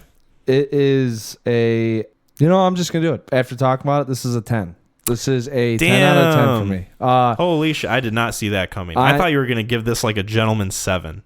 No, I've seen a couple 7s recently. No, I saw this and I immediately was like, when you're kind of watching, you can hear the score going up in your head. Mm-hmm. Like, it goes from a 7 to the 8 to the 9. Yeah. This thing teetered a long time at a 9.5 out of 10. But really just talking about it and me thinking back and how enjoyable this was. And I guess enjoyable is maybe a horrible word to use. Enthralling. Yeah. Dude, this is a movie. It's a movie. This is a movie. It's got... You are right. Great production. Great act. It's been a while since I've talked about sound design being like perfect. The last one I think was probably Heat that we discussed here. Yeah, and some of the Michael Mann films, I think Thief, we talked about sound, maybe not. I can't remember, but I know there's been a couple where I've been like, man, the score was really good. The use of no sound is one that I implore more directors to do, to provide tension. Yes. I think it can be poorly done. Yes, I think so too. A good example of that being poorly done, I think, is the most recent Mission Impossible. The airport scene specifically, I have a huge issue with the lack of music in that. I'll have to check that. Yeah, I'll have to check that out because it's been. Anyways, my only qualms with this was the writing. I had some issues with. Hey, in case you don't know how you're feeling, this is how you should feel. And the hey, if you don't just recognize what happened, we're gonna explain what happened. But you know what? In the grand scheme of things, if I feel this way after this thing talking about it and I already want to watch it again, I know this is a very fucking high rating. And I think when I watch it again, so I know I will, it's probably going to be better. Like, I don't think that this is just a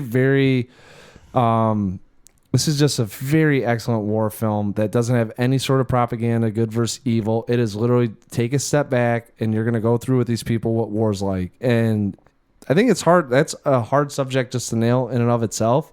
Mm-hmm. And this thing fucking nailed it. Yeah. 10 out of 10. This is a very strong 9 out of 10 for me. Thank Christ. I thought you were going to say 8. Yeah, after I wax poetic about it for the past hour. No, basically pretty much agreeing with almost everything you said. This is a film that is not intending to paint any sort of political ideology in any way. You're meant to connect on a human level with the characters in it from that sort of on-the-ground photojournalistic standpoint. And I think they go about it super effectively. This is a very technically well-made movie. How it's shot, the sound design, everything going into it on a technical level I love. And it is one of those movies where, like, I had a lot of tension built up from the things happening in it, and is very effective. And I'm excited to see it again. Maybe I'll catch some new things. Maybe I'll bump it up. But yeah, 9 out of 10. Super, super fucking great. Yeah, recommend to watch this, guys.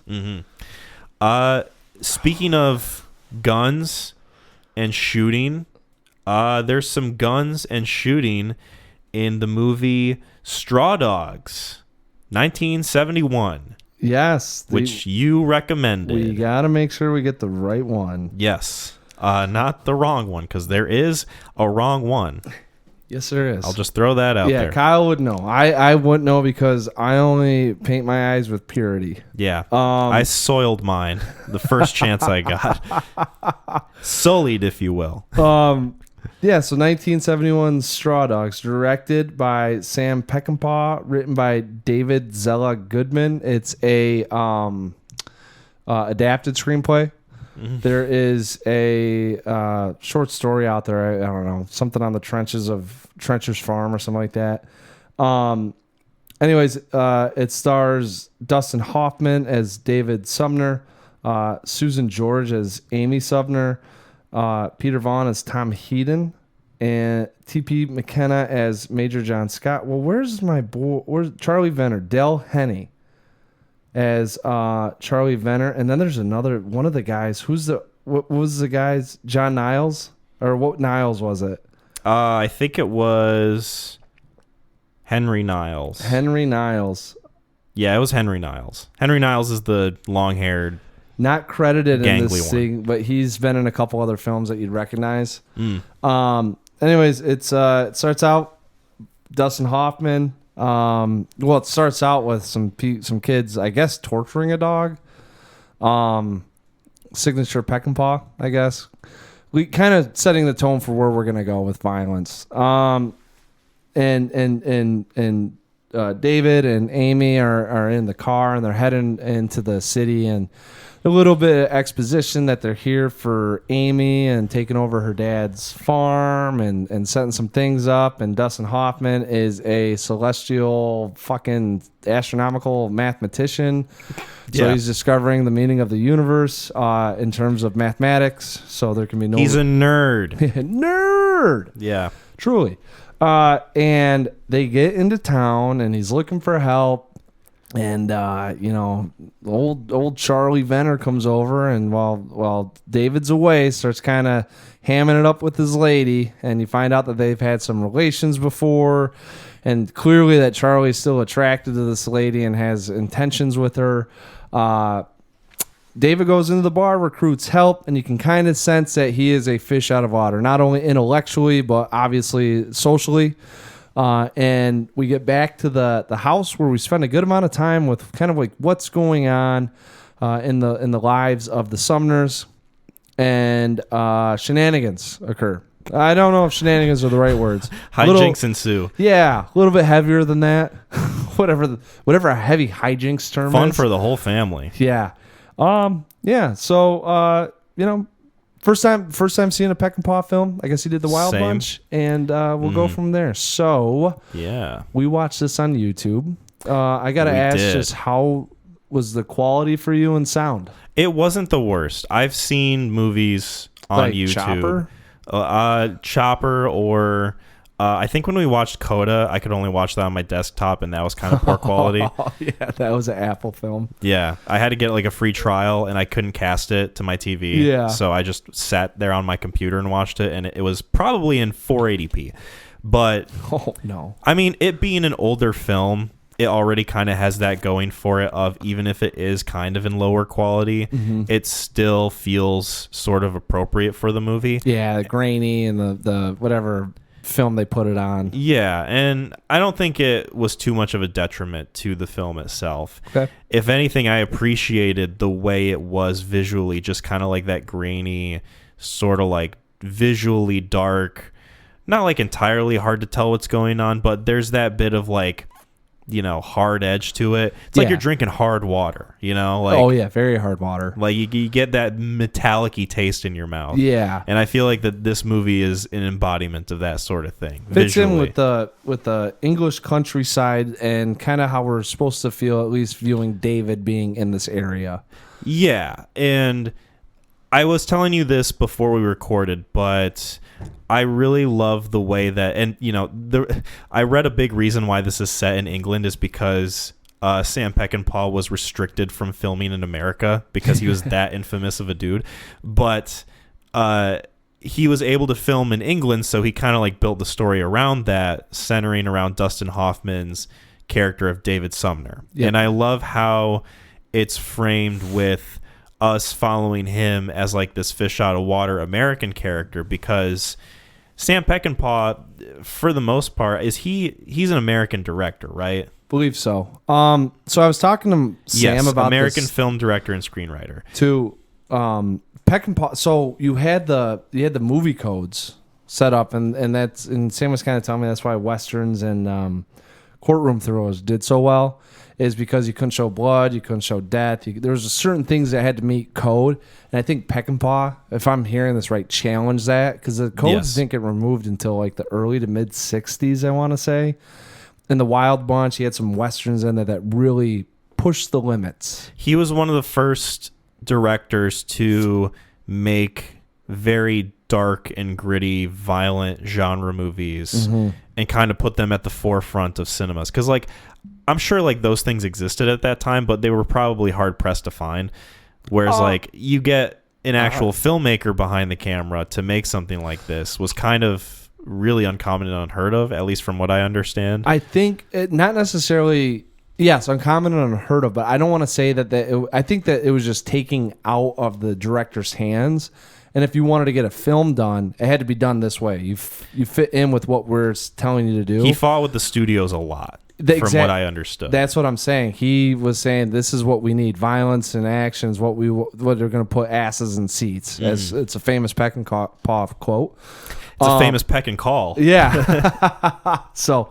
I do agree with you that it was uncommon and unheard of, but I also think it's because people fell in line with this is what's required and asked of us. So we'll make a very vanilla Western that's going to show, the gunshot, the smoke, and the guy fall down, no blood.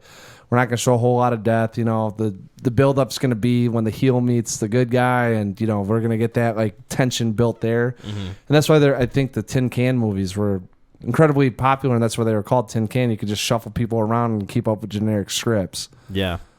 What I was kind of getting towards is the way it's framed with David being in the UK and him being such a fish out of water. It works because we're also getting used to the way the characters around him act and behave and live their lives, because we're so unfamiliar, like assuming, keeping American audiences in mind. We're so used to our own way of living that we have no idea how it is over there. Right. And so it does kind of add that element of like, I don't want to say immersion, but believability. It's like, okay, I can get behind what this character is going through because I would probably be in a similar position, or at least, at the very least, maybe not exactly like his character, but I kind of understand like his confusion and like him trying to get used to the people around him and like how they behave. He has no relatability. That's another big one too, with it being a fish out of water. Sometimes you can go into a foreign land, and not necessarily like England, but I'm talking like you go into the UP or wherever, like you go down south or you go out to the Missouri. The remake explores this concept in a way. Yeah, we'll talk about it. And I think that relatability is one of those things where that's where you find common ground, and he can't, the way that his character's set up. And you see that there's a couple instances that happen right at the beginning that you can tell that, one, it's not disrespect, he just has a poor understanding of his surroundings. But also, he is probably quote like a genius. So he's going to have a hard time finding common areas anyway with the common folk. Well, he's a genius that knows he's smarter than most everybody else around him. Yeah, he's kind of pompous. He's kind of an asshole. Yeah. And he just gets frustrated because everybody else is not as smart as him. But then there's this like understanding that like because he is the smartest one, he's also on the outs, and like that also gets under his skin, and it's an interesting dynamic that gets explored in this movie in ways that I think work a lot of the time. Sometimes I don't think they work in how certain events are executed, and we'll get into it. Yes. But this is a film that I enjoyed for the most part, but I do have my issues and my qualms. Good. I do too. Yeah. And I guess I want to start just right out of the gate with the spoilers for Straw Dogs. Yeah, spoilers for Straw Dogs, 1971. It's on YouTube. Why do you got to say it like that? Like people have seen it? Just it's 50 years old. Throwing out the year just in case people get confused and lost. Oh, yeah. True, because the posters are also like the only thing that separates it are red. Very similar. Yeah, dumb. So dumb. But yeah, go ahead. Sorry, I didn't mean to. It's the best part about the new movie. No, but we might as well just dive into the big scene. Okay. So one of the bigger problems that I have with this movie, and I'm not like, I think it does kind of add a layer of complication to the film itself. So maybe in certain people's eyes, it kind of helps the film feel like there's more going on. But the way that the rape scene was portrayed, in that when she's getting assaulted by Charlie, there's that resistance at first, and then there's this weird sort of acceptance in like she's acting in a way where you can kind of gauge that like maybe she wants some of this, is kind of, I don't want to use the word icky. I feel like that word's been zoomified, but I don't know. It to me doesn't feel quite okay. Like I don't really like that the movie did that, just because it makes her feel like an unlikable character, especially when later in the film she's like calling Charlie my love and like almost like begging to like go with him instead, even though he raped her. Like I have such conflicted feelings about it. And again, maybe it's to add like more layers to the story or complications to the events going on, but I don't know. I felt like it was very unnecessary, and I was not a huge fan of that. I think it's the reason why I found it weird. Okay. Yes. I think it was supposed to be somewhat, I want to say divisive. I almost feel like that Hoffman is like an anti-hero in this thing, where he's not a good guy. No, you kind of don't like him. I don't like that his wife was raped. Let's get that out of the way. Rape, bad. Yeah. Very we could bad. all agree on that. We are anti-rape on this podcast. That might be another shirt. Very true statement. Because it's not. Yeah, but it's done. The reason why I think it's a interesting scene. Okay, obviously there's like some sort of sexual fantasy being played out here. We don't like Dustin Hoffman's character. You get the sense of, are we on the wife's side with him being an asshole? Is like, should she be stopping this? Is like, what's going on exactly? And no way, shape, or form should a male ever do this. And then she kind of leans into it, and it's like she's like almost enjoying it, or she's getting into it, right? Yeah. And it's kind of like the way that I thought the story was shaping is that, all right, Dustin Hoffman is an asshole. Maybe he does deserve this. Maybe this is something, because she's changed her tune. And then the second guy pops in there, and then it's like, oh no, this is just rape, and this is awful. Yeah, it becomes more clearly defined once the second guy hops in, and which, you know, me speaking from the writing and I would have been not fine, but like in terms of the story with what's going on, the second guy doesn't pop in. It leaves a lot of ambiguity and a very obviously wrong action taken by that guy. And it kind of makes you wonder, like, what exactly is going on with the female perspective in this? What's going on with what the director's trying to say? There's more ambiguity, which to me is, if anything, a statement by the director. It would be a strength of the movie. Yeah, it leaves up a lot of questions, because obviously it's wrong. She's into it. She got into it now. Is there a love interest going on? What are we supposed to take away from this? Because this is a very can't do it, and all of a sudden she's on to that was fine. I think I'm 100% with you. And it opens up more moral questions about things. If you remove the second guy and like that happening, yes, and then like the movie carries on from there, then it becomes a little bit more psychological that way. Yes. Of like, okay, who exactly are we supposed to root for if we're supposed to root for anybody? Right. But because, you know, Hoffman's, you're like, I don't know if I like him or don't like him. I feel bad. Like, this shouldn't be happening to his wife. This is obviously horrible for him, right? But all of a sudden, she went from, I don't want it, to, yes, I like you. Charlie now is a guy that you're like, all right, he's been kind of an asshole, but hasn't done anything bad. I mean, this is bad. But whatever's going on, right, kind of leaves up, there's like a triangle here of, who's in the right? What's going on? What's going to be the resolution to this event? right. And then it turns into it just happened.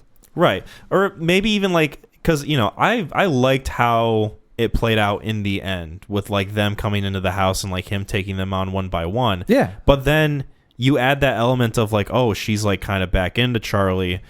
That becomes a lot more complicated, and that confrontation, I think, has more meaning. Yes. Whereas like how we get it in this film, it's kind of diluted with that second thing happening right after the first thing. Yeah.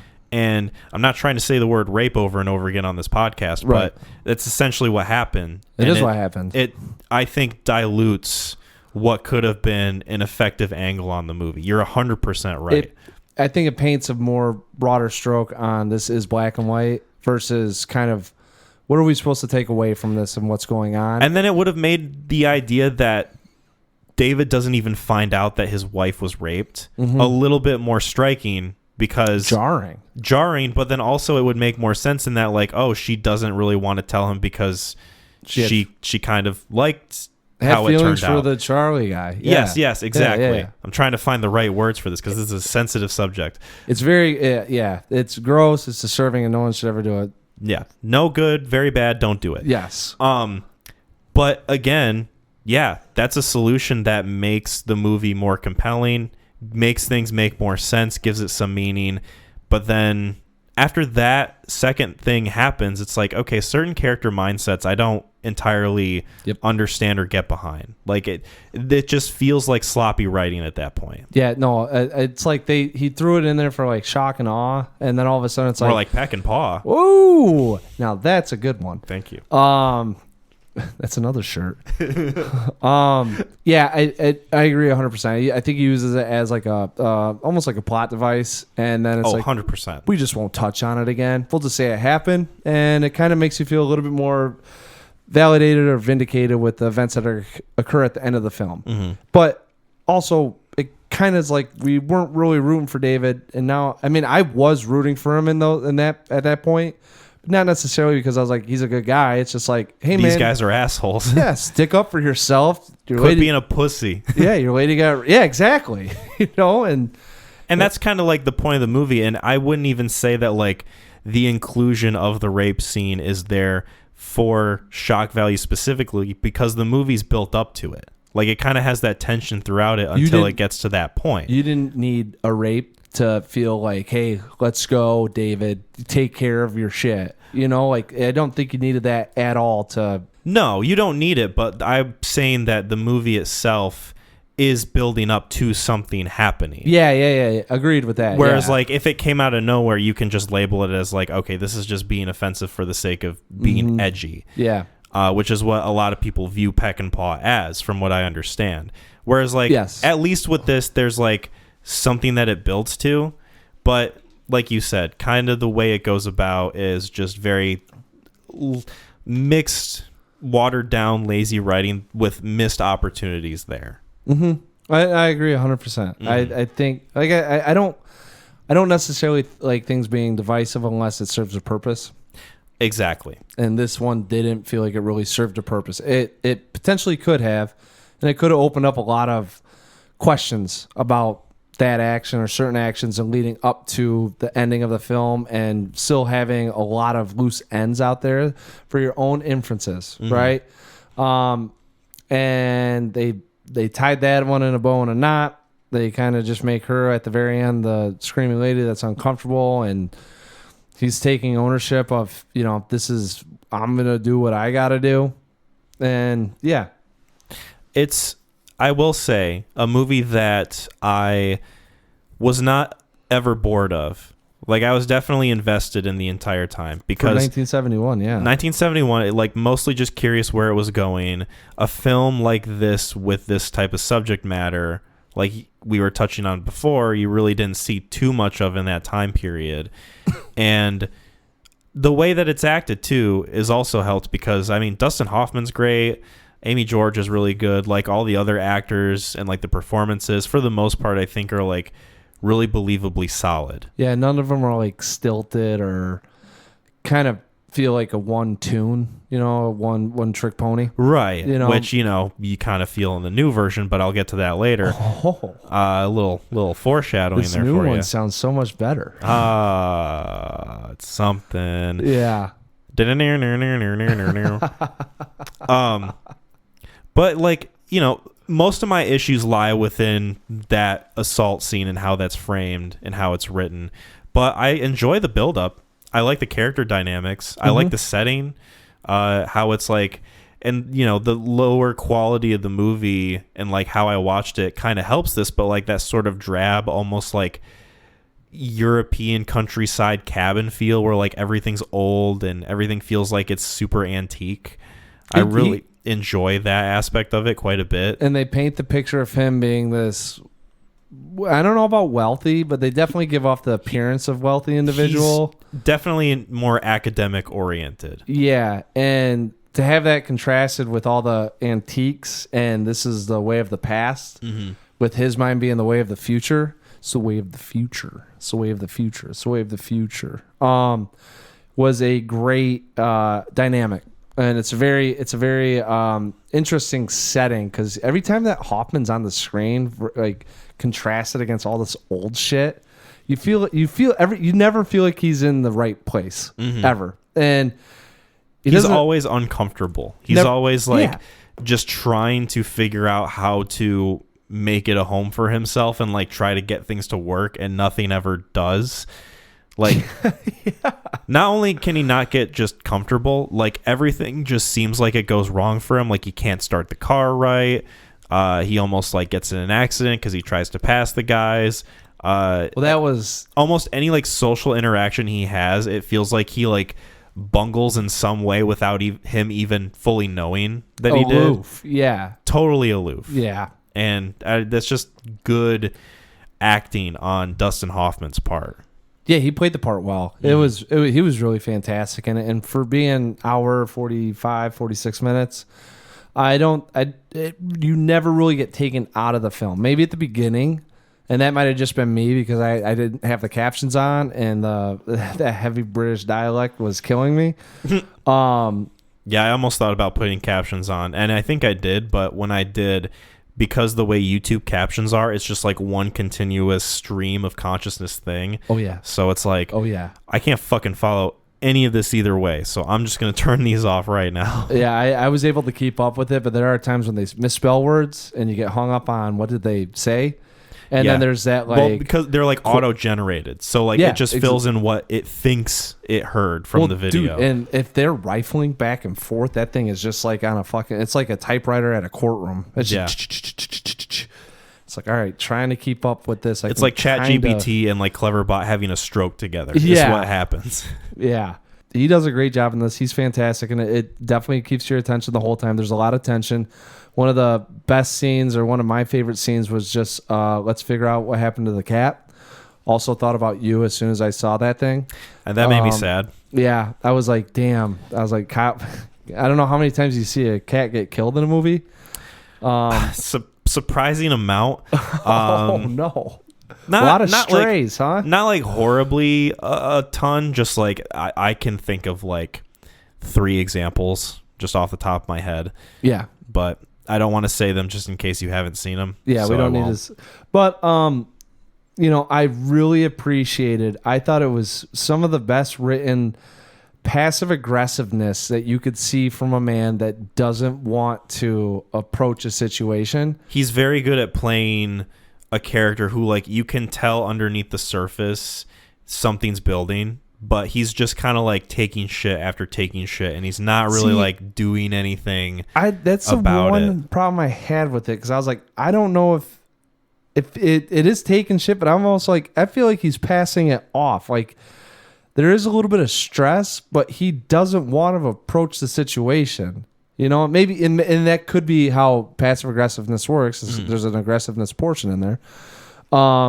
You know, he is, I was like, dude, he is doing everything he can to make sure he doesn't have to have this conversation. Yeah. And his wife is getting so pissed at him. He just avoids the entire time.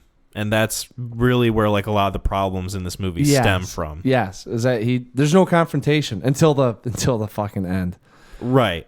And I love how he played that in the end too. I thought that was really well done. There will not be any violence taken against this house. Mm-hmm. Exactly. He says it like Mr. Rogers, and then he proceeds to like throw boiling water in people's faces. Oh, dude, it was so fucking. Yeah, that's the best I've ever felt about like a guy. I'm like, dude, let's go. There we go. There's some confidence. It's like finally he got some balls. Yeah. The movie in 2011 is not subtle about this at all. You can't save it. I'm saving it. Yeah. I'm saving it.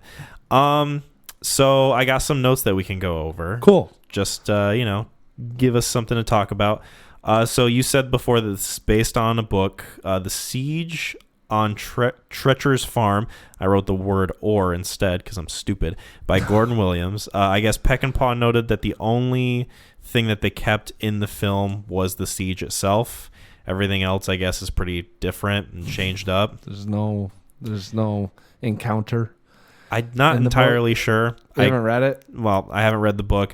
I just know that Peckinpah and his other writer on the screenplay, whose name I will pull up now, George Goodman, David Goodman. Oh, okay. You were close. Mm-hmm. They said that they just combed through the book and they basically threw out what they thought was shit, which was most everything except the siege. Feels very Americanized. Yeah. From a guy that did westerns. This is crap. This is crap. This is crap. Yeah. Oh yeah. Hold on. Whoa. We got a little battle here. Okay, we can make a whole film off this. Dustin Hoffman said that he disagreed with the casting of Susan George, who plays Amy, who was 19 at the time, saying it felt a little too Lolita-ish, which is kind of funny because of a line he says in the movie where he goes like, "How old are you?" And 14, and she goes, "I am 14. You want? I can be 12." And he's like, "How about 8-year-olds? I go crazy for 8-year-olds." He says all that. It meant as a joke. Yeah, but very weird joke. I thought he was talking about scolding or disciplining, but either way, it could be taken sexually. I don't think that it was scolding. You're acting like a 14-year-old. Yeah.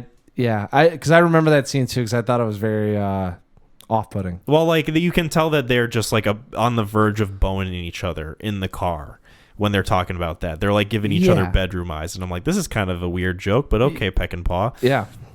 Let's see where else you can go with this thing. Yeah, I already noted there is a 2011 remake directed by Rod Lurie, starring James Marsden, Kate Bosworth, and Alexander Skarsgård.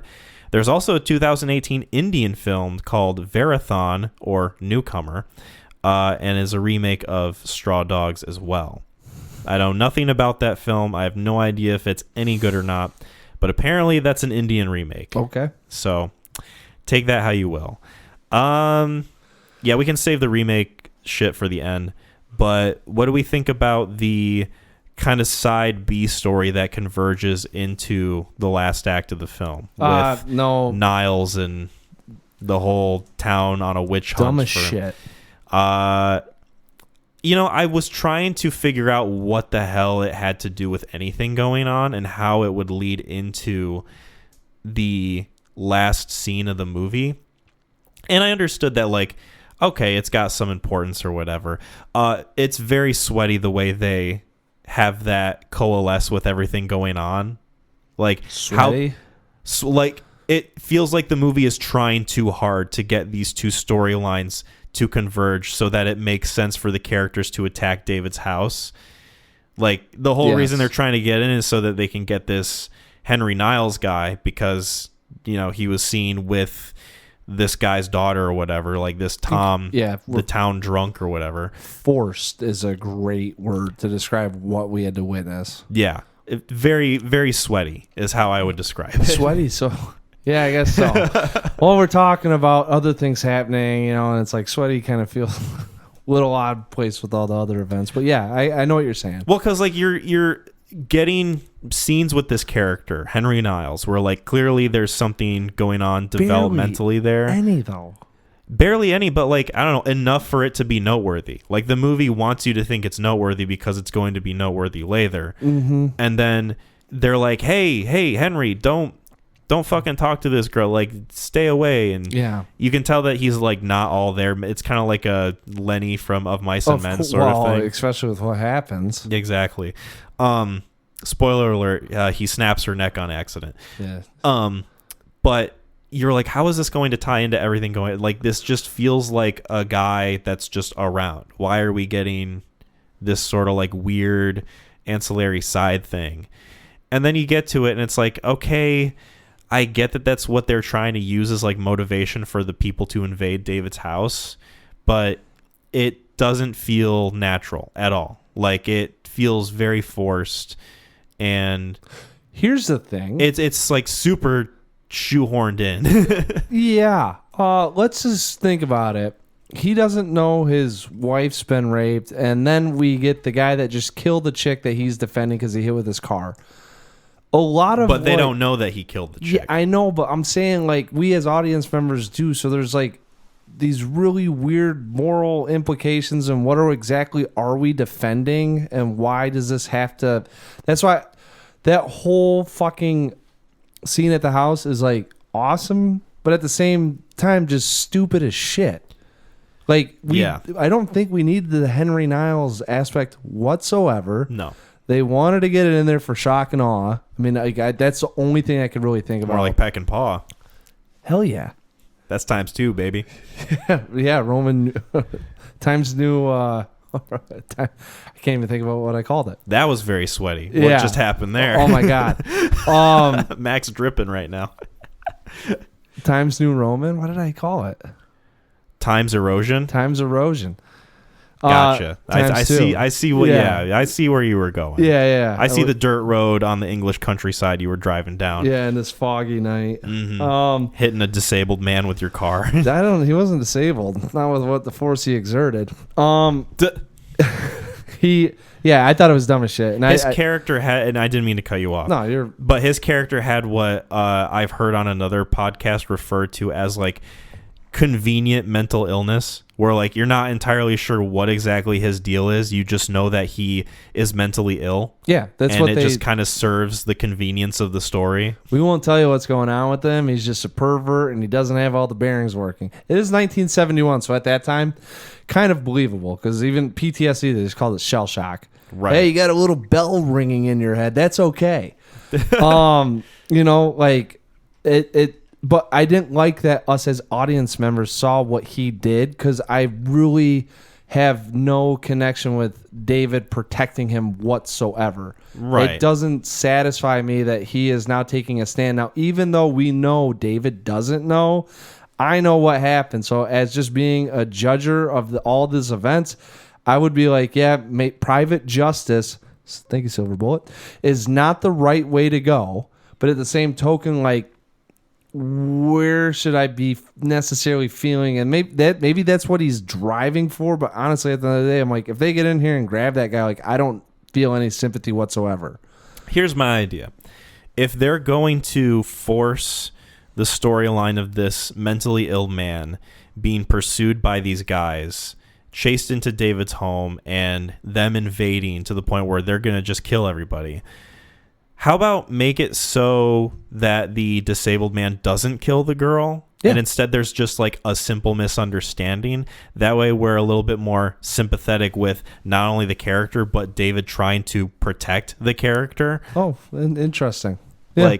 Like how hard is that? And then you still get like the nuance of like David's exerting this violence not just because he's trying to protect this guy, but also because like he just kind of wants to fucking kill these guys. Like you said, he's pent up. He's had a lot of shit happen to him. Exactly. It would still work. It would just help us get behind the events happening way more. Yeah. 1,000%. 1,000%. And it almost makes David a likable character. Because even up to that point, I'm like, I don't care what he just seems like an idiot doing this now. He could get himself killed for a guy that killed someone else. And then that guy could kill his wife if he dies. Right. And then they kill that guy.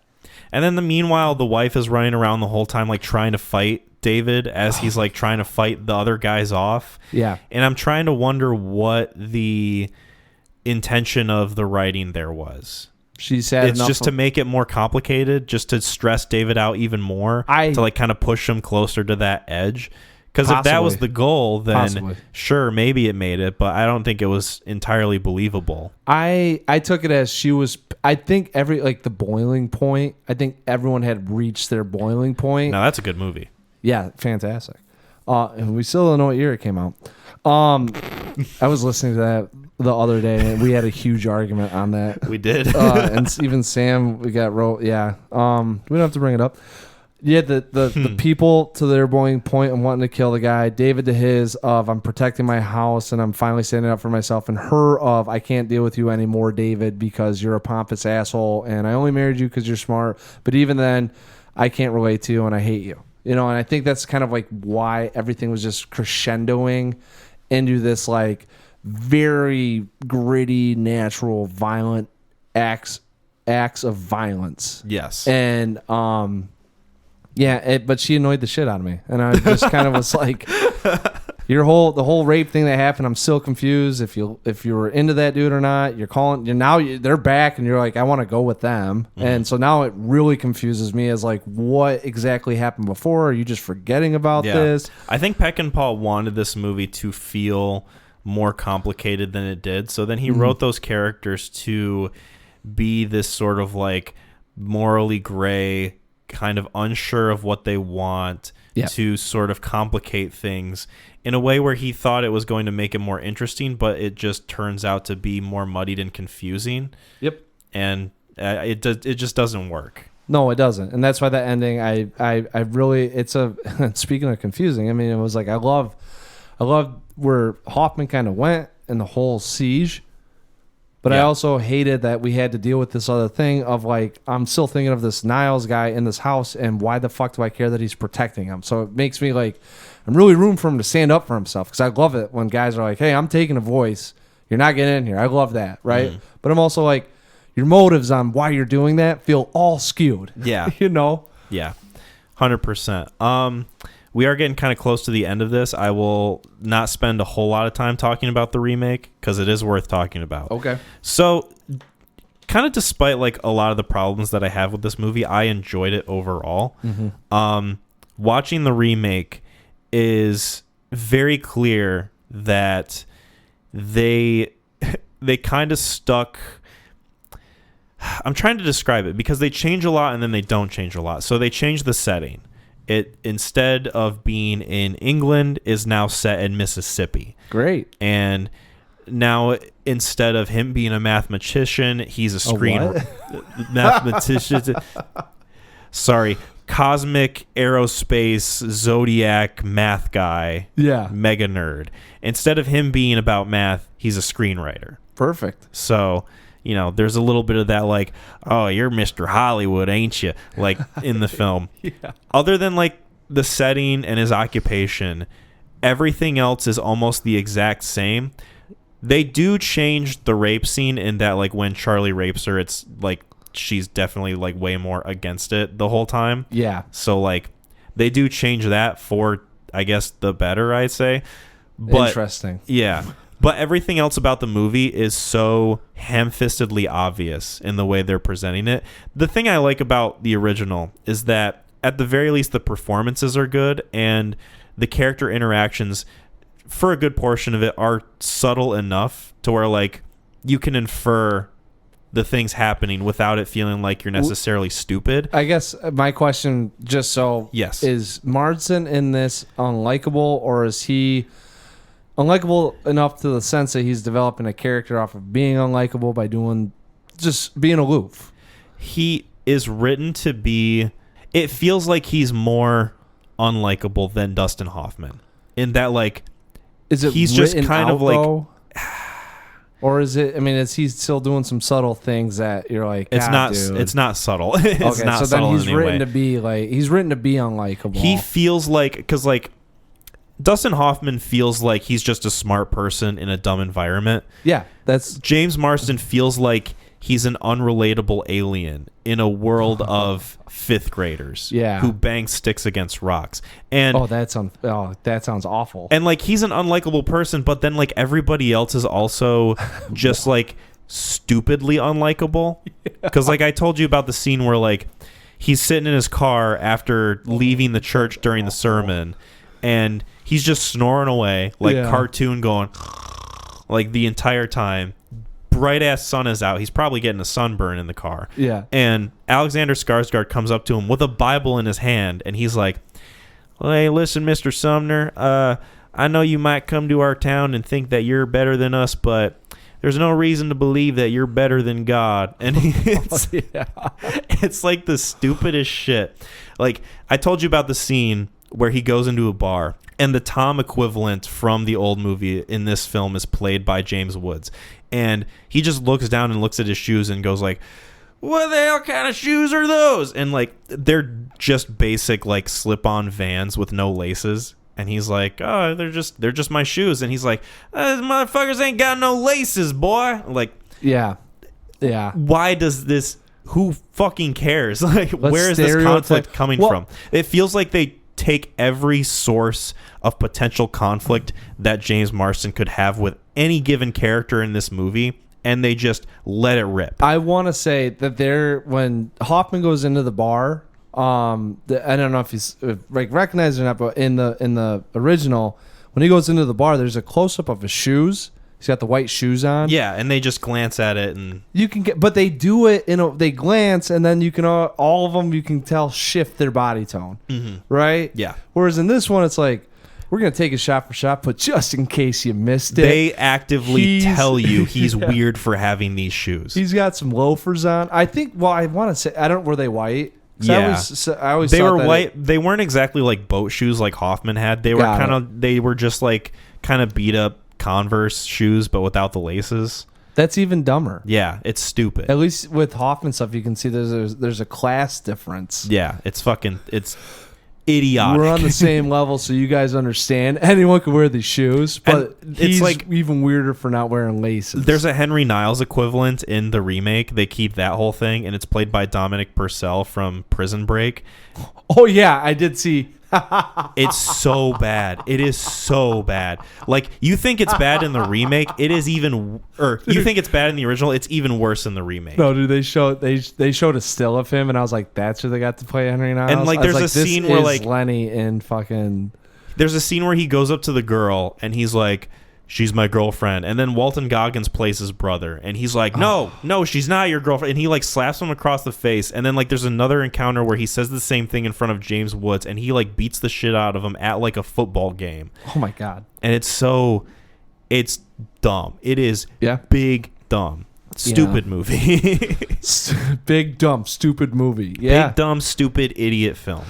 But yeah, that's all I have to say about the remake. Pretty much, don't watch it. It's not worth it. Just Good. watch. I'm glad I didn't spend the $3 on it. Just watch. Like, if you are baseline curious listener, look up some scenes on YouTube and save yourself some money, because other than that, shit's not worth it. I watched the original on Sunday, and I almost threw it on Sunday night, and then I was kind of thinking, like, I don't know if Jasmine is going to want to watch this again. You don't think she'd be jazzed for it? No, probably not. She definitely called out the rape scene right before it occurred, which made it even weird, more awkward for me.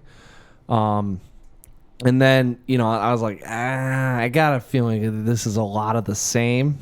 It's just going to be a lot worse writing. You are right. You are 100. You don't know how right you are. I'm so happy to hear you talk about it like this, because I'm like, as much as it would be a good laugh, it's still kind of heavy, and I just don't want to go through that again to get a good laugh. It's stupid. Yeah. Do we want to get into ratings about the original? Yeah, let's do it. I can go first. Yeah, I'm so upset that you did Civil War last. So this is a 7 out of 10 for me. Okay. like I said, I enjoyed the film overall. I think the acting is really well made, or well done, I should say. Yeah. Film on a technical level, I appreciated visually. I think they got the set design and the general aesthetics really, really down pat. I liked a lot of the ideas that they had.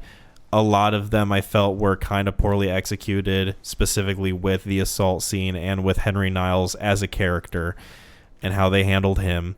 But other than that, I was digging what this movie was doing for a good portion of it. So I think a 7 out of 10 is pretty fair. Yeah, that's good. Yeah. So I echo a lot of what you're saying. This is an 8 out of 10. Okay. So pretty much in line with kind of how actually I think you might have liked this a little bit more than I did.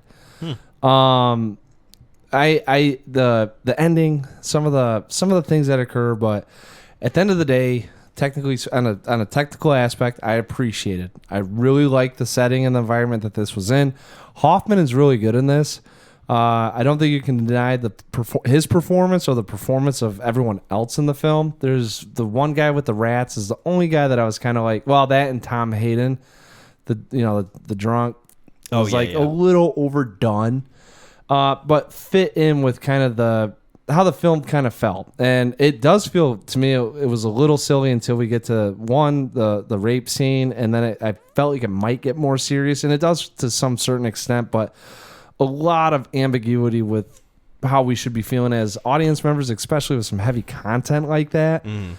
And, I just think they dropped the ball a little bit with the ending, but I really like the siege. And for me, it's been a while since I've watched something kind of knowing probably what's going to happen and still rooting for the character to actually have it happen. Right. And I think that's a testament to how well this is done with what you're kind of feeling for Hoffman. So 8 out of 10. Wait, do you hear the phone ringing? Oh! I think it's ringing again. Oh yeah. Yeah. Oh shit. Okay. Yeah. Let me pick it up. Gotta grab that.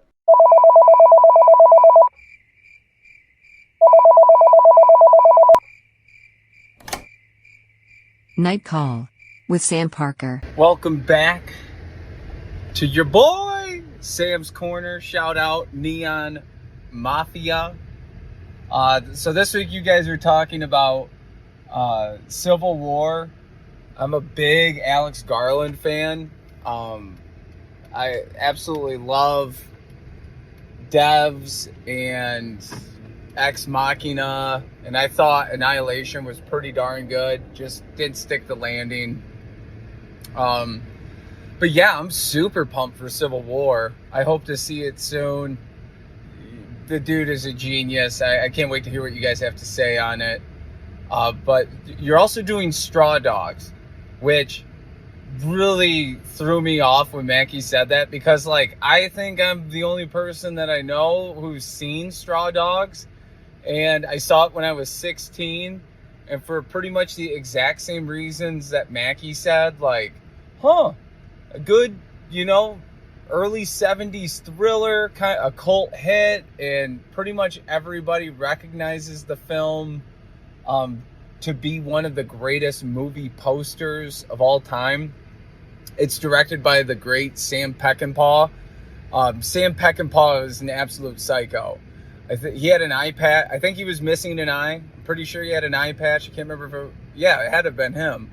But we're talking loaded guns on set, breaking rules, dudes breaking legs, just complete violence. And a lot of people said he glorified violence, which I don't know how you can think that, especially after watching Straw Dogs.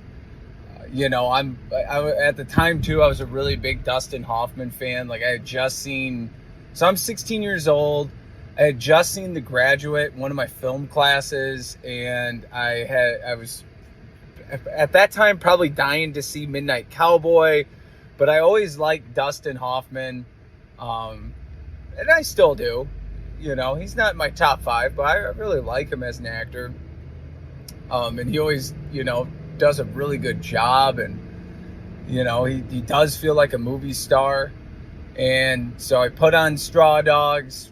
I remember this vividly. I was shocked that Mackey picked this one because, seared in my brain, It was a Sunday afternoon, and I put this thing on, and my dad was in the room right next to where I was watching this movie, and there's no door to soundproof or anything. And at a certain point in the film, and the film is plot-wise is, I think it says it in the synopsis, but it is very much, you go into that knowing there is a sexual assault that occurs or some horrific act. I can't remember if the poster says it or not or whatever, but you're thinking, okay, there's going to be a horrendous, murder or sexual assault or absolute tragedy. And when it happens, like, holy cow. And it was a Sunday afternoon, and I had the volume at 1 because it kept cross-cutting with another scene of these loud noises, Well, I guess you guys have already reviewed it, so I'll just spoil it. But it's not that anybody's going to watch this anyways. But it's Dustin Hoffman, like, shooting ducks. And so it's like, boom, boom. And it's really loud, and the edits are, like, really quick. And so it's like, boom. And then it's like, woman struggles to fight off assailants. And then it's like, boom. Woman continues to fight off assailants. Boom. And I'm, like, trying to pick up on if there's any pertinent dialogue. And even now I'm like sweating thinking about this, because all I wasn't even like that pumped about watching the movie. It was, a dollar rental. Could have taken it or leave it, but I had the afternoon, had the movie in hand, like, all right, we're doing this. My dad's up there on the computer, and I'm just trying to get through this damn thing.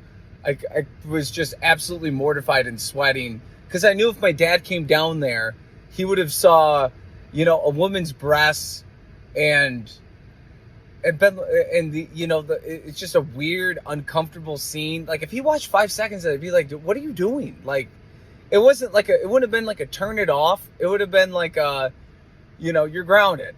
And so I was just sitting there sweating, trying to listen to any information being given during the thing. I mean, it was awful. I just remember feeling so gross by the time the movie ended. And also, newsflash, guys, hey, you don't need to watch that kind of material at 16 years old. You can wait until you're 30 and have a little bit more maturity. I think there's plenty of movies that you should delay on watching and tackle the more digestible ones at a younger age, which I know Kyle would agree on with me. Mackie, probably not so much.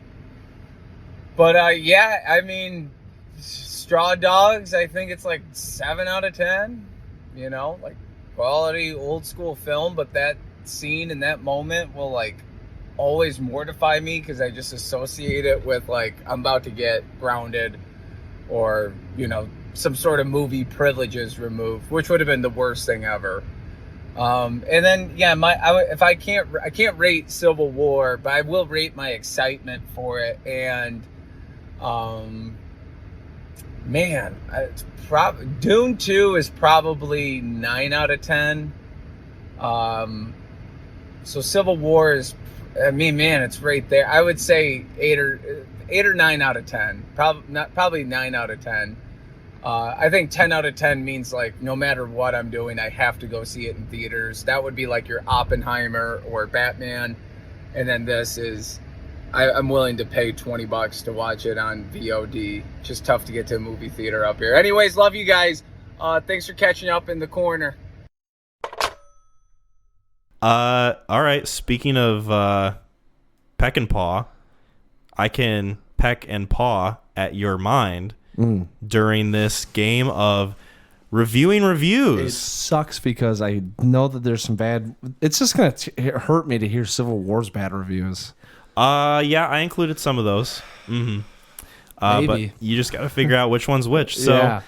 If you're unfamiliar with this game, this is a game where I read off reviews of either Straw Dogs or Civil War, the movies we discussed, and Mac has to figure out which movie is being discussed. So, yep. Here we go. Here's our first one. Okay. I'm very conflicted on this movie because it's well made with some great moments, but I fear that this is the kind of movie that falls apart in your hand the longer you hold on to it. I'm going to go out of my feeling because that's how I feel about Straw Dogs. There's no way Civil War falls apart the longer I hold on to it. If anything, it becomes more cherished. Straw Dogs. Civil War. Fuck! This is what we love about the game. Too. I went off gut, and that's where you mess up, Mac. You always go away from the gut. This is why I like this game. God damn it. Some people write some ambiguous shit. Yeah, but who would say that about that movie? The film drunk on Letterboxd apparently did. Film. All right, so this next one, it's a bit of a longer one. Oh, hi, Piper. If I'm being entirely honest, I probably wouldn't have finished this movie had I not been watching it with other people. The exposition is incredibly tedious, all of the characters are either extremely unlikable or vapid and one-dimensional, and the ending violence was barely entertaining or cathartic for me. It somehow manages to simultaneously bore me and disgust me, and not even for the reason it wants to disgust me. Oh my god. Oh my god. Which one is it? I know, I feel like there's red herrings in there left and right. Oh, fuck. It doesn't even, and that's what the problem with both these. We actually paired up some good films. I think so. The expedition was tedious and boring. There's no exposition. Well, maybe when they're sitting at the hotel. Oh, man. This one's fucking hard. It's so hard because it's like it's disgusting, but not even for the right reasons. And it's like I could see both these films. If you went into Civil War thinking it had an agenda, I could see that. No, even just the death and the causalities of war. God damn it, Kyle. I'm going Straw Dogs because of the tedious exposition. It is Straw Dogs. Nice. Look at that. 1 for 2. Yes. All right. So this next one's a shorter one. The feeling of looking down the barrel of your gun and realizing it's loaded as a movie. Oh, Jesus. I gotta go with. I'm gonna go Civil War because I don't think Straw Dogs gives you that impersonation off the get. Like it's a slow build up to that moment where Civil War kind of if you walk into that thing and all of a sudden it's like, oh, they haven't. I don't know where we're at with who we're following, and then all of we're just with these people. So I'm going Civil War. It's Straw Dogs. Fucking Christ. Da, da, da, da, da, da. All right, we're 1 for 3 right now. I think, if right? you know 1 for 3. what's gonna happen, then yeah, I'm sure. But if you go into that thing without knowing what happens, there's still time to pull it around. You got this. You got 3 more chances. This is so hard. This is very hard. That's why I like playing it. All right, so this one, at best an ugly transgressive piece of political art, at worst a vapid revenge fantasy. I have no idea what this movie's point of view is or what it actually is trying to say. What it is saying is either shockingly bad or just obvious to the point of being inane. Word vomit. I'm going back. I'm going Civil War on this just because I could see people taking it as like Garland being opposed to Trump and looking at if you place Trump in the seat of Nick Offerman, them looking at that and saying like he's getting off on killing him. Yeah, so I got to go Civil War. It is Civil War. Nice. Look at that. What's funny is the same person wrote this review for Civil War as they did for Straw Dogs in the last one, if that makes sense. No, it doesn't. I don't know why this person I've worded has... that so weird. No, I mean, I don't know why they have access to any sort of reviews. That was a word salad that I just threw out there. You're saying they did both those reviews? They looking did down both. the They did barrel this of a... review and the previous review. Yeah, which is dumb. Why would you... If you don't... See, that's the fucking problem. If you don't know what's happening, how do you know you're looking down the barrel of a loaded gun? You know what I'm saying? Like, how do you throw on Straw Dogs? You threw it on, not knowing what was going to happen, right? Did you immediately go, Jesus Christ, this thing's going to... Man, this is like a gun pointed at my head. Yeah. I don't know. You'll have to take it up with Thomas Flay on Letterboxd. This next one. Complicated movie. There are some things I would really like to write about it, but at risk of fumbling my words around tricky topics like I'm doing right now, that's me reading, I'm going to leave it at that. This is a film. Oh, Jesus. That's why I fumbled, because this person doesn't type worth a shit. You picked the review. This is a film that is very good and very ugly. Also, not at all what I expected. I can read that again for you if you want. Okay. Complicated movie. There are some things I would really like to write about, but at the risk of fumbling my words around tricky topics, I'm going to leave it at that.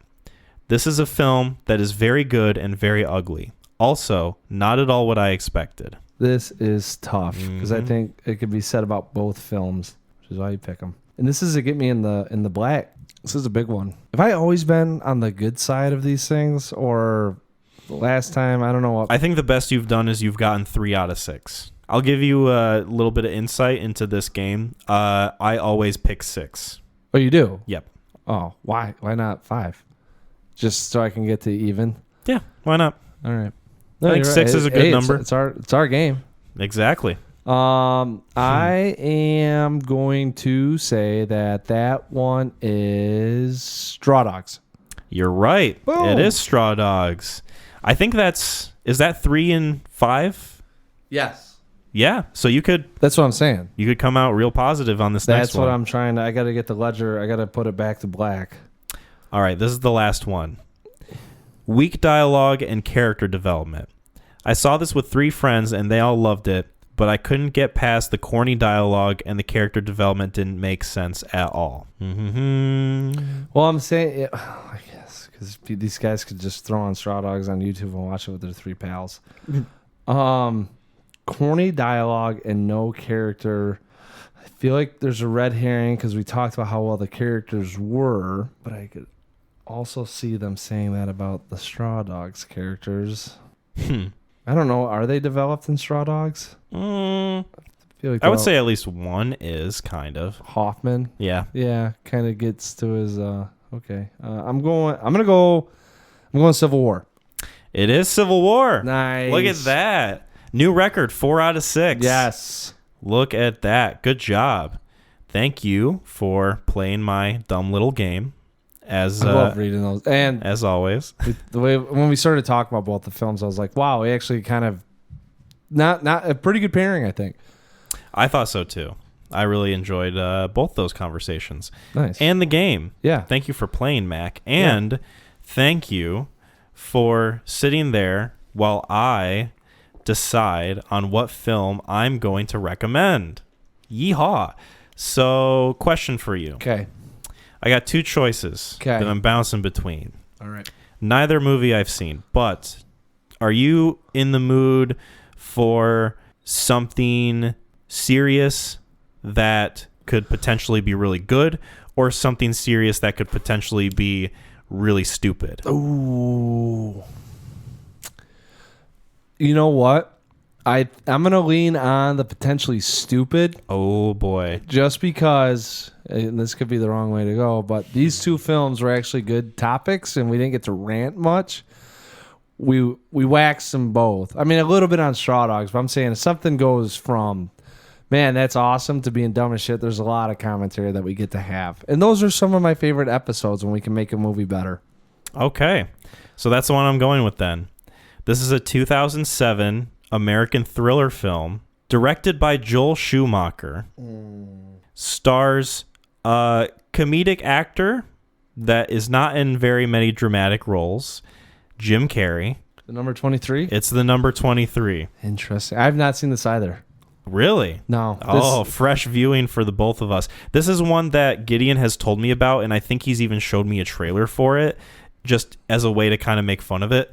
But this is a movie that I think about every now and again because it's in that sort of weird small pocket of dramatic Jim Carrey movies. Yeah. And, you know, there's a couple good ones like Truman Show and Eternal Sunshine, but then you get ones like this where I've heard some pretty interesting things about it. I've not heard. Dude, this thing came out senior year. I kind of saw it, and most of the time I'll watch the trailer and I can go, that movie's going to suck, or I feel like that could be a good movie. Mm-hmm. Saw that one. I was like, that movie's going to suck. Avoided it. Came and went. Some of my friends have seen it.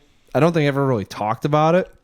So this is a completely blank slate almost. I am literally, I think there's some sort of association with the number 23 in determining government cover-ups or something like that. Like, I honestly don't know. I just remember the poster, and it's like his face with the black hair, long black hair, and he's got like the Roman numerals on his face, I think. Yeah, this is like his face looks like a bathroom stall at like a local bar downtown. Yeah, yeah. Just scribbled on. Oh, yeah. And it's like he's kind of like depressed, almost like, what's that with the Ring, or what's the one with the kid and the anyways, yeah, he looks really odd, and I never knew if it was a thriller or a horror or psychological thriller. I don't know really anything about it. You want to know something a little cheeky?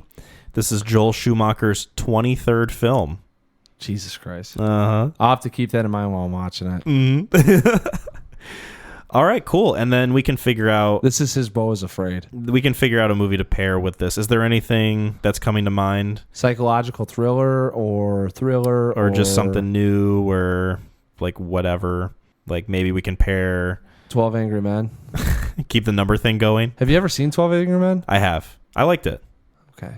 It was very enjoyable. Maybe we will keep the number thing going. I'll take a look. I didn't come into this saying, like, you know... new movies on the top of my head. Maybe we'll just do watch 71. all of 24, the Jesus Kiefer Sutherland show. We'll watch it in 2 weeks. I've actually seen a good amount of that. I used to watch that with my dad. Was it good? It was enjoyable. I mean, it was kind of like something to do with my dad, you know, so we got to watch it. And it seems like a very dad show. It 100%, but I got to stay up till 10 o'clock to watch it because I still had kind of like a bedtime, and on school nights at least. But the funny thing is, that show segued us into Breaking Bad. Nice. Yeah, that ended on Fox, and Breaking Bad came out in the fall, 2008. Just in time for you to sink your teeth 2007? 2008. 2008? Was it the winter? I believe it was like the summer of 2008. I feel like, because when I watched Breaking Bad as it was airing in seasons 4 and 5, they aired the episodes in the summertime. So I don't know if they had just continued that or if it that's why I'm so different confused before, because I graduated I guess the fuck did I graduate? Class of 08. Did I graduate? Dude, I well who am I did one. Well, we watched it. It's the one me and you always get into an argument because I always say, like, I remember watching this, and me and my dad, we finished 24 and hopped into Breaking Bad. I just don't remember how close it was to me going to college. Like, and I know it was like around 07, 08, and I always go back to saying it was 07 because I knew I was still in high school watching it with him. And then it's 08 on IMDb. It's the same thing with fucking Boiling Point. Wait, you said it's 08 on IMDb. 8, 9, 10, 11, 12, 13, 14, 15, 16, 17, 18, 19, 20, 21, 22, 23. That's 25 away from... I was going to make a joke, but I'm too stupid to make it. Sorry. So, you know... Mathematician. I'll brush up before our next episode. I kind of, you know, going back to our previous conversation, I kind of wish I had recommended this movie on our 23rd episode. So I'm saying I think we should watch 71 with that. I don't know anything about 71. I have no clue about 71. I mean, I'd be down to pair it. 71 on 71. Yeah. We'll take a look at it. That's just all we do now. We just talk about movies that are the same number as the episode that we have. 72. We got to find a movie from 72. Yeah. Oh my God. Can you imagine? That would be a task. Yes. But in the meantime, for sure, we're going to talk about the number 23, Joel Schumacher, Jim Carrey. Yeah. Be sure to check that film out before episode 71. Thank you guys so much for listening to this episode of the Neon Crew podcast. You can find us on YouTube, Spotify, and Apple Podcasts. Be sure to subscribe to the YouTube channel if you haven't already, and give us some 5-star ratings on Spotify and Apple Podcasts. Be sure to follow our various social medias on YouTube Community and Facebook. We got some Etsy merch you can sink your teeth into while you're solving the riddle of 23. Be sure to cop 23 crew neck sweaters for you and your whole damn family. Yeah. And shout out to Gideon for doing our music, and shout out to Lauren for doing our logo design.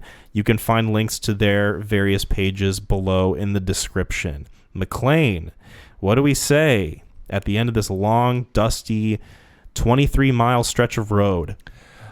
We will not allow any acts of violence against our WWTHD. Bye, everyone.